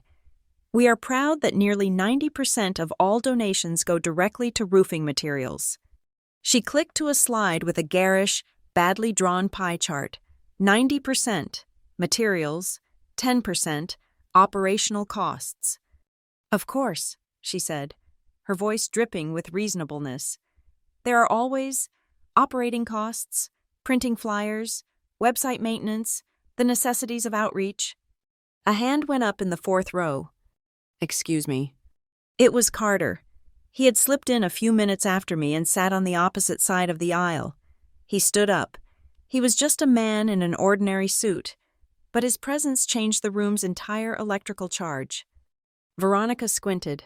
"I'm sorry, do I know you?" "My name is David Carter. I'm a compliance attorney from Denver," he said, his voice calm and projecting easily to the back wall. "I'm just a visitor, but I'm fascinated by your grassroots operation. I was hoping you could clarify something for the room. What is the fund's EIN?" A total, echoing silence. The hum of the projector fan suddenly sounded like a jet engine. The what?" Veronica said. Your employer identification number, Carter said, enunciating clearly. The one issued by the IRS for your 501c3 status. I tried to look it up on the public database, just for my own curiosity, and I couldn't seem to find a listing. I'm sure it's just a clerical error. Veronica's smile froze. Her eyes darted to Grant.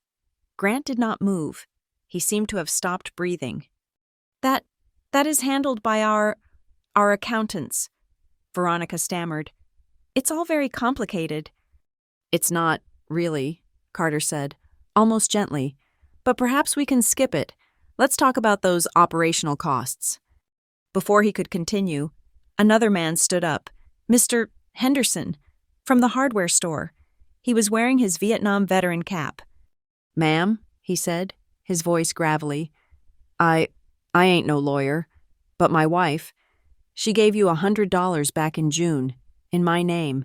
You said it was for my roof. We saw my name on the donor list at the bake sale. Veronica's eyes flashed with relief. A supporter. Yes, Mr. Henderson.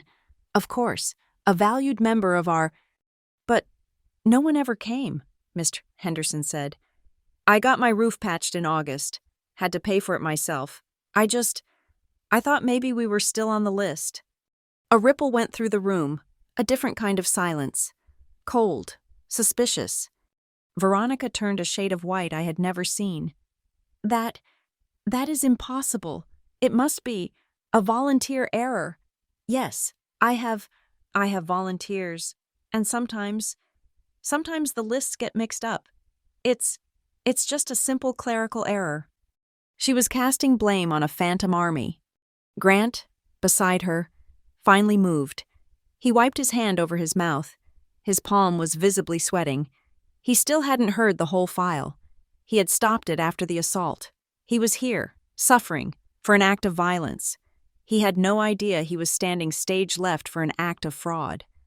A clerical error, Carter's voice cut through the hall. Or, as you called it, operational expenses. Carter reached into his coat pocket. He did not pull out a phone. He pulled out a small, professional digital audio recorder. Mrs. McCarthy, he said, I have here a short audio file. It was recorded at 7:42 p.m. on Thursday, Thanksgiving night. I believe it clarifies your definition of operational expenses. Grant's head snapped up, his eyes, wide with pure terror, locked on Carter. He knew what was on that file. He thought he knew.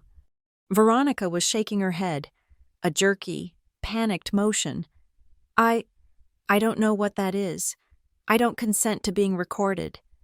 Carter pressed play. The sound filled the hall. It was my system-cleaned audio, crystal clear. My voice. Is the account you're using for donations held at Prairie Union Bank? A beat of silence. Then Veronica's voice, not the polite, trembling victim on the stage, but the shrill, violent animal from behind the shed. That is none of your concern. My voice, flat. It's a private fund. It's for operating expenses. And then the fatal line.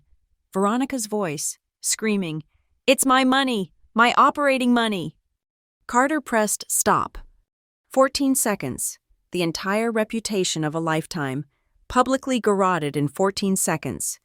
Mr. Henderson sat down, heavily. Mrs. Gable, in the front row, made a small, wounded sound. Veronica's face was a mask of utter disintegration. Fake! She screamed. The word ripped out of her. That is fake! That is a deep fake! She did this! That girl!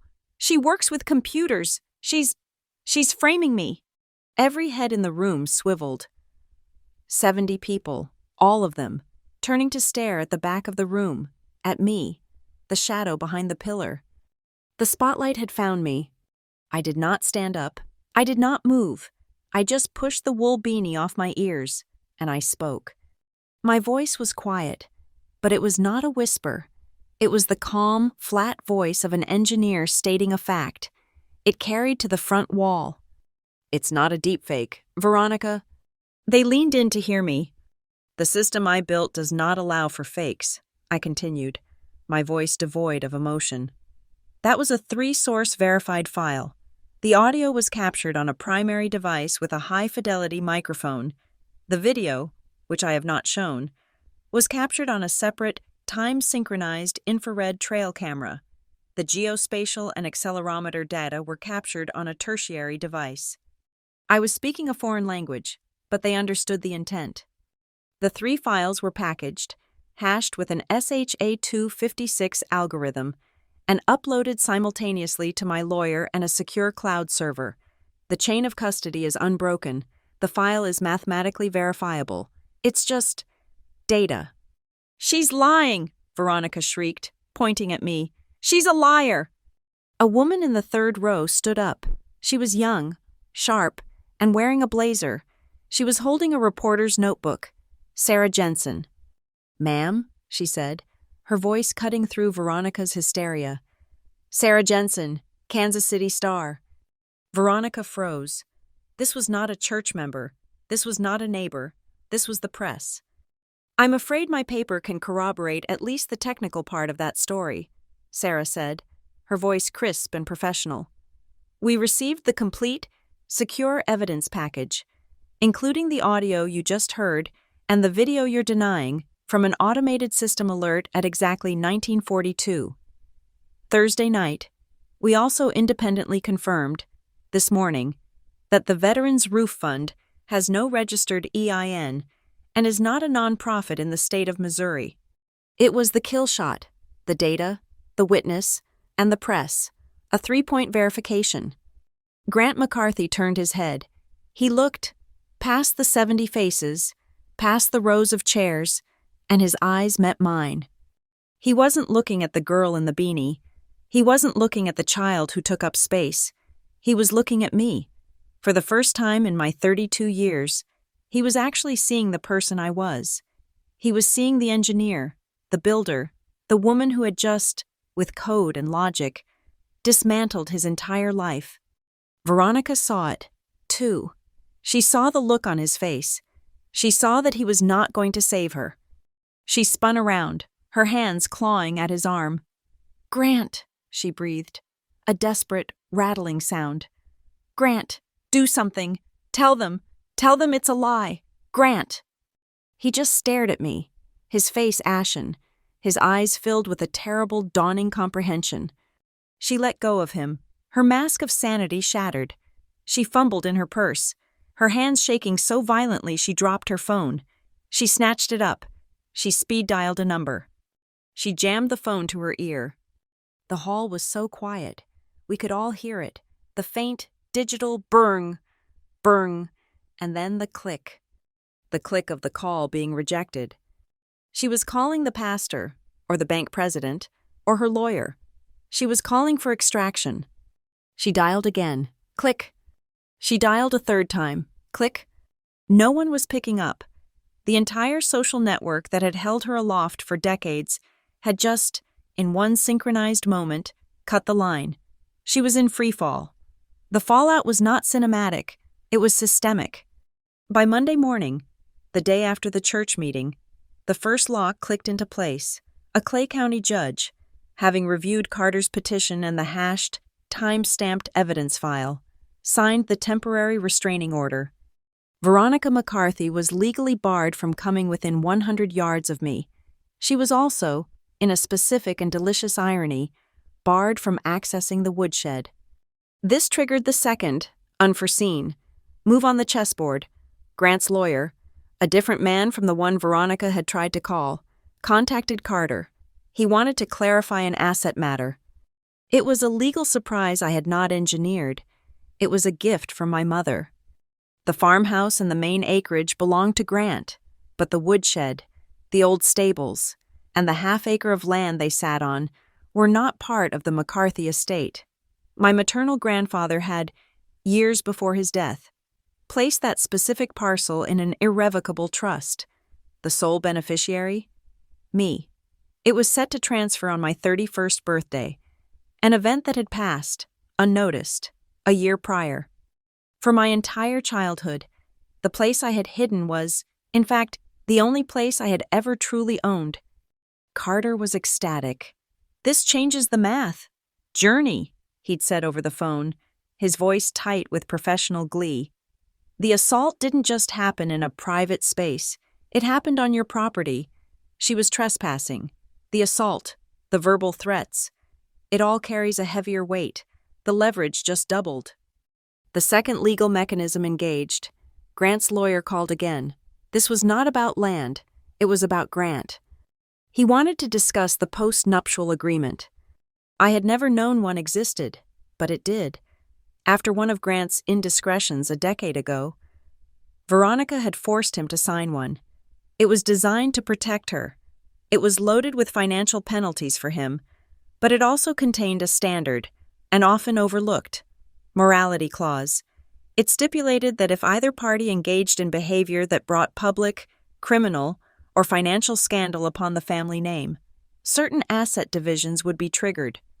Veronica, in her haste to secure her own position, had forged the very weapon that could be used against her. Grant is in a box, Carter explained. The fraud, the assault, it's all public. The clause is active. His personal finances are now tied to her behavior. He is, for the first time, financially motivated to be on the right side of this. This was the opening for the settlement. Carter made the call. The offer was clean, precise, and utterly devoid of emotion. It was not a request for forgiveness. It was a list of demands. 1. Veronica would publicly and permanently divest from the Veterans Roof Fund, a nice way of saying, admit it was a lie. 2.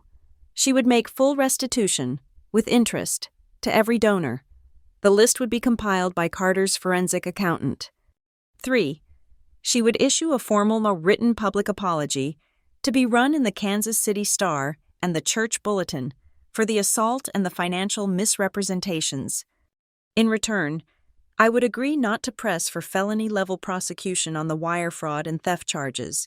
The assault and restraining order would be handled separately, but this would keep her, potentially, out of a state prison. We waited. The reply came not from her lawyer, but as a garbled, furious second-hand message. She said, her lawyer reported, his voice weary, I will not kneel to that girl. Carter just smiled. We expected that. It's the classic reaction of a failed system. It's denial. It's noise. It's not a counteroffer. It's just a tantrum. The tantrum was irrelevant. The next part of the system was already in motion. On Tuesday, the Kansas City Star ran Sarah Jensen's first article. It was a masterpiece of cold, factual reporting. It was not about the slap. It was not about the family drama. The headline was simple. Local Veterans Charity, found to have no legal status, bank account frozen amid fraud allegations. The article was based entirely on public records, the lack of an EIN, the non-existence of a 501c3, the statement from Prairie Union Bank confirming a personal account had been frozen pending an internal investigation, the public statements from Mr. Henderson and 2 other veterans, all confirming they had been solicited but had never received any aid. It was a systematic, surgical dissection of Veronica's public life. My name was mentioned only once. The allegations were brought to light by Journey McCarthy, an estranged stepdaughter and data security engineer from Denver. The system did the rest. The phones at the farmhouse began to ring. They were not calls of support. They were donors. They were the friends, the neighbors, the church members, all of whom had been named in Sarah's article as community supporters. They were publicly humiliated, and they wanted their money back. The bank, already prompted by Carter, had locked the account tight. There was no money to give back. It was already gone, spent on salon trips and boutique dresses. I was in my hotel room, packing my bag. When my phone rang, it was Grant. His voice was a ruin. Journey, just my name. Hello, Grant, I said. They're calling. Everyone. The pastor. The bank. They're saying, Veronica? He couldn't finish the sentence. He was a man watching his own house burn down, and he had forgotten how doors worked. Yes, I said. They're saying the truth. The data is public. You "You did this," he whispered. It was not an accusation. It was a statement of awe, a final, terrified realization. "No," I said, my voice flat. "I didn't. I just built the system that showed what was already there. Veronica did this, and you let her." There was a long, ragged breath on the other end of the line. "What? What do you want me to do? She's my wife. She's in her room. She hasn't come out. What am I supposed to do?" He was still asking me for instructions, still asking the child to fix the house. I felt a surge of something. It was not anger. It was not pity.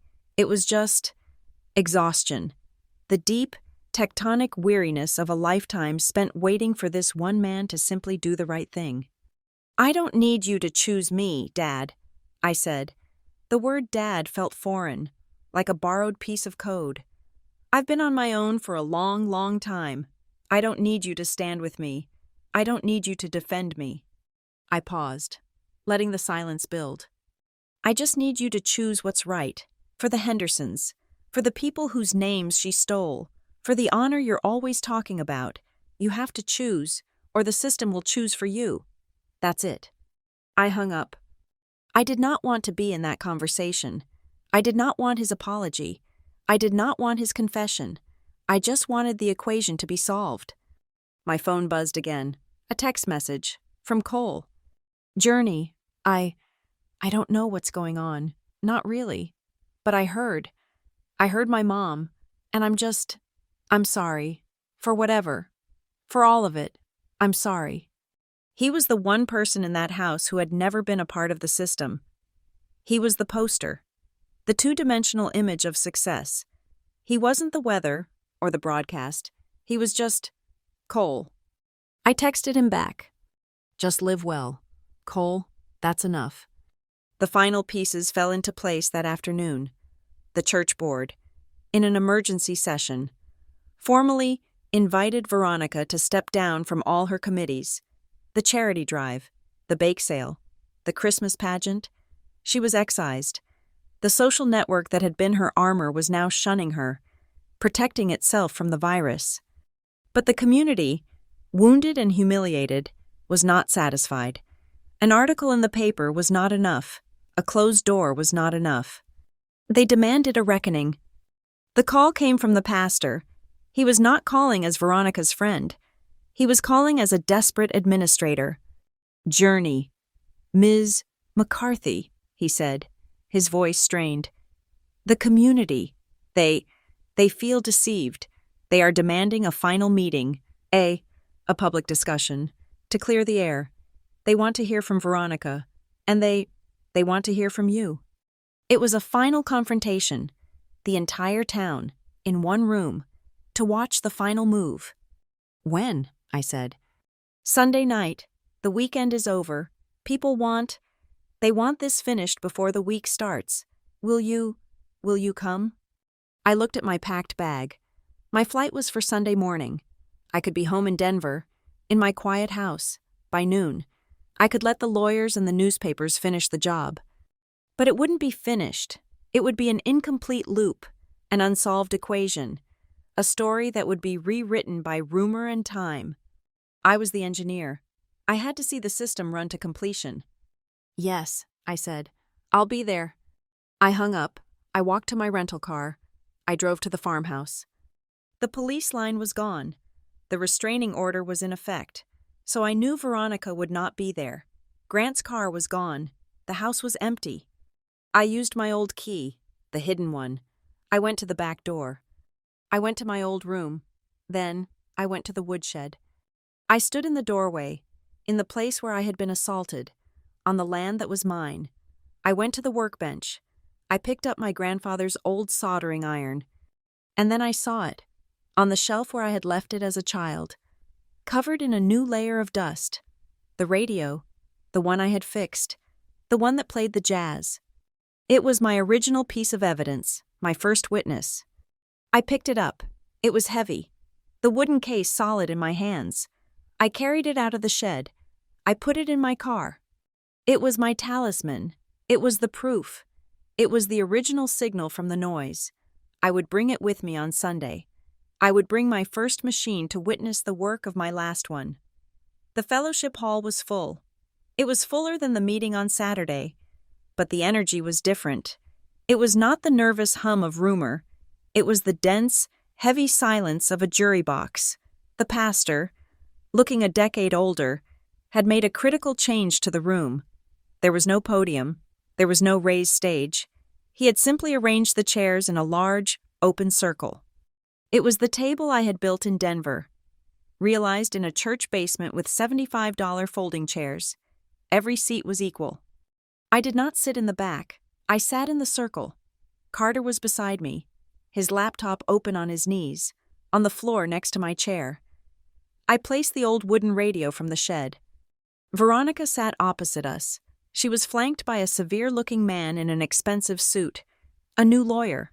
She was pale, but the vulnerability was gone. It had been replaced by a brittle chemical rigidity. Grant sat 3 chairs down from her, alone. He looked like a man who had been hollowed out and stuffed with old newspapers. He stared at the scuffed linoleum between his feet.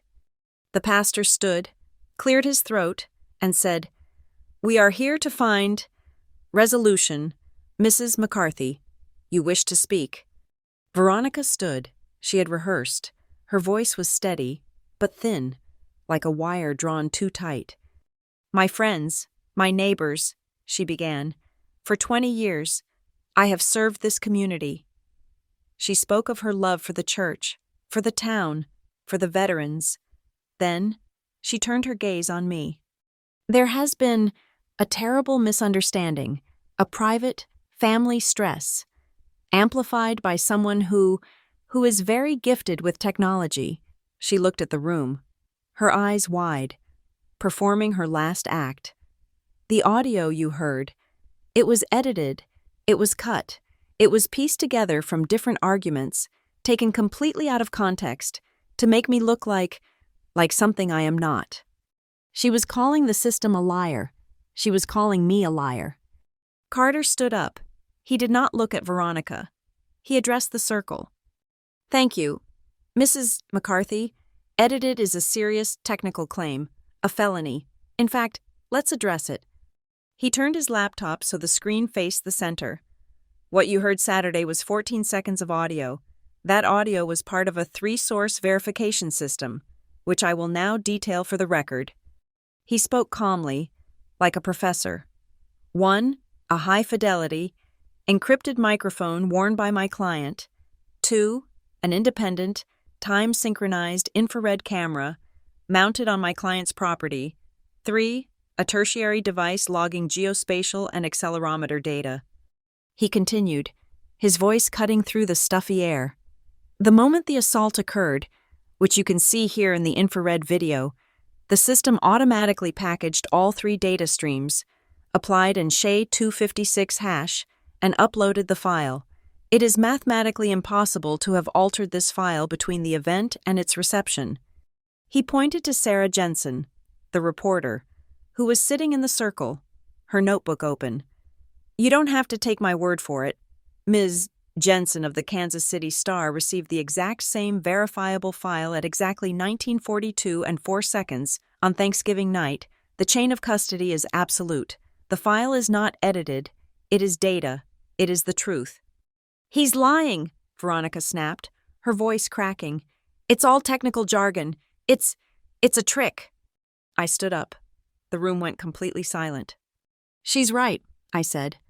Grant's head snapped up. Veronica looked at me, confused, a flicker of hope in her eyes. 14 seconds is out of context," I said, my voice flat. "You all deserve to hear the rest of the file. The part before the fraud confession. The part that explains why she was so angry." I nodded to Carter. He pressed play. This was the audio they had not heard. Veronica's voice, high and proud, filled the hall. "You think you're so smart with all your little toys? I saw you. I saw you skulking around, messing with the cameras." There was a confused murmur. Then her voice again, bragging. "You can't spy on me. If you were messing with the front porch camera, you wasted your time. I had that thing taken care of weeks ago. I don't need you, or anyone, watching my business." The murmuring stopped. The pastor's face went white. This was not a family misunderstanding. This was a calculated, premeditated act of concealment. I let it play, my own quiet voice. Was that your business, Veronica? Or was it the Veterans Roof Fund?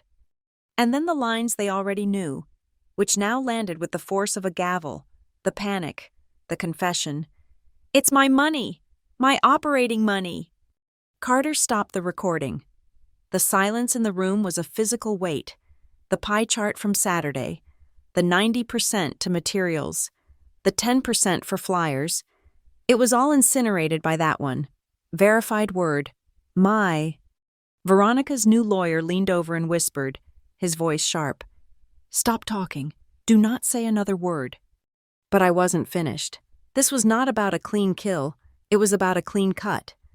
There is one more file, I said. Grant, who had slumped back down, froze.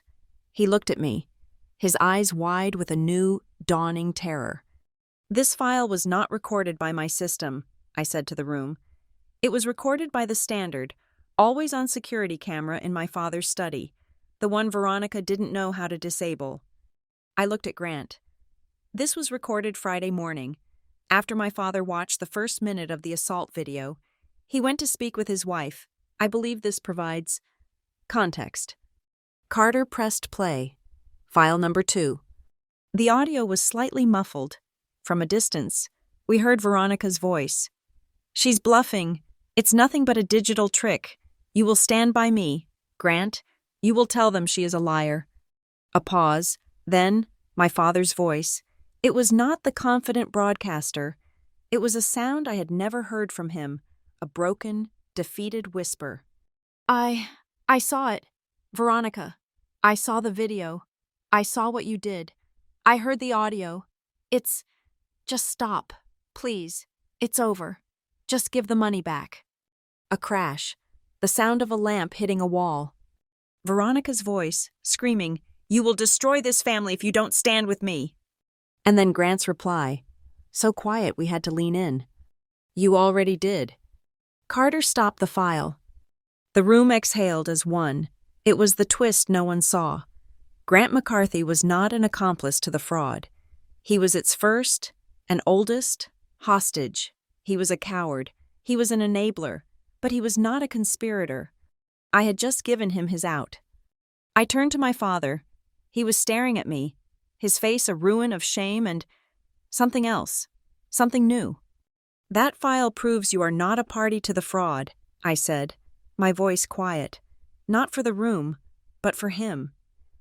It proves you were deceived, just like everyone else. I nodded toward the circle, toward Mr. Henderson, who was watching Grant with a look of profound, weary disappointment. But you still have to choose, Dad, I said. You have to apologize, but don't apologize to me. Apologize to them, the people whose names you let her use, the people whose honor you stood by and let her sell. It was the longest walk of his life. Every eye was on him. He stood up, unsteady, his hands shaking. He did not look at his wife. He walked past her, into the center of the circle. He faced Mr. Henderson.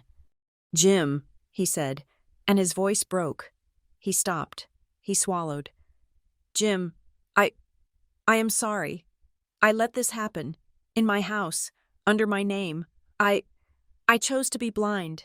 And you paid for it. Your name. I am so sorry. He turned to the rest of the room. All of you. I let the idea of this family, the honor, I let it matter more than the truth. It was a lie. I was part of it. I'm sorry. He took a deep, shuddering breath. My finances are, as of this morning, legally separate from Mrs. McCarthy's. I am personally funding a full, independent audit. Every cent, every single cent that was donated to this fund will be repaid with interest from my own pocket. I swear it. That was the final key. The sound of Grant's promise was the sound of the lock turning. Veronica McCarthy made a sound, a low, tearing sound, like fabric ripping. Her lawyer put his hand on her shoulder. but she shook him off. As if summoned, the two men in suits who had been standing at the back of the hall walked forward. They did not look at Grant. They walked directly to Veronica's lawyer. "Mr. Phelps," one of them said, his voice polite but firm. "I'm afraid we have a summons for your client." He handed the lawyer a thick envelope. "This is a civil warrant from the State Attorney General's office, an investigation into felony charitable fraud." He handed him a second envelope, "And this is the restitution order." Veronica's lawyer read the first page. He went pale. He whispered something to Veronica, who just stared, unseeing. "The post-nup," the lawyer whispered, loud enough for the circle to hear. It activates the morality clause. It's triggered." He looked at Grant, his eyes wide. "She loses her claim, all assets tied to the behavior. My God, the farmhouse itself, it reverts. It goes to the original trust." A gasp went through the room. The farmhouse, the entire McCarthy estate, it would revert to the trust.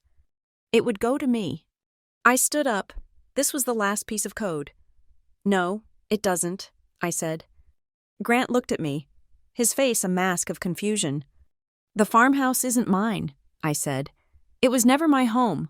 I held up a single file folder. "But the woodshed is, the land it sits on, that is mine." I looked at Carter. He nodded. "This," I said to the room, "is a legally filed agreement.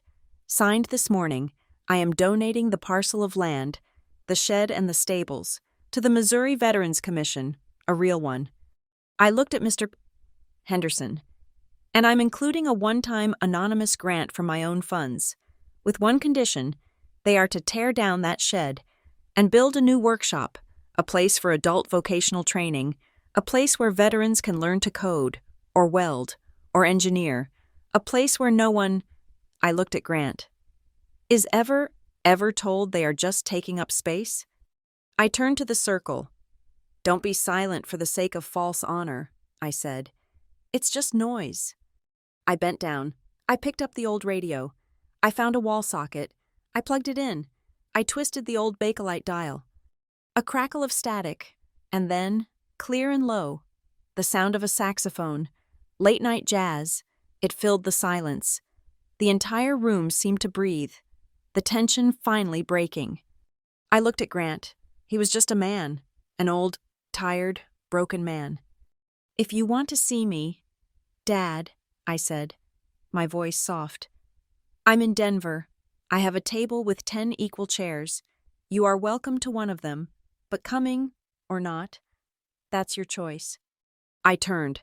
I walked out of the circle. I walked past Carter, past Sarah Jensen, past the wreckage of Veronica's life. I walked out of the fellowship hall. The cold, clean, night air hit my face. It was the air of freedom. I walked to my rental car, ready to go home. As I reached the door, my phone vibrated in my pocket. A single haptic buzz. I pulled it out. It was an automated notification from Carter's legal system. Case file closed. Protective order granted. Restitution pending. I stood in the parking lot. I didn't smile. I didn't cry. I just stood there. I looked up at the vast, clear Missouri sky. I took one deep, clean breath. It wasn't joy. It wasn't victory. It was just free. The door was open, and I didn't need a single person to invite me to sit down. Thank you so much for listening to my story. Please drop a comment below and let me know where in the world you're tuning in from. I'd love to connect and share our thoughts. Please subscribe to Lila Revenge Stories. Like this video, and give it an extra boost by hitting the hype button so more people can hear this story.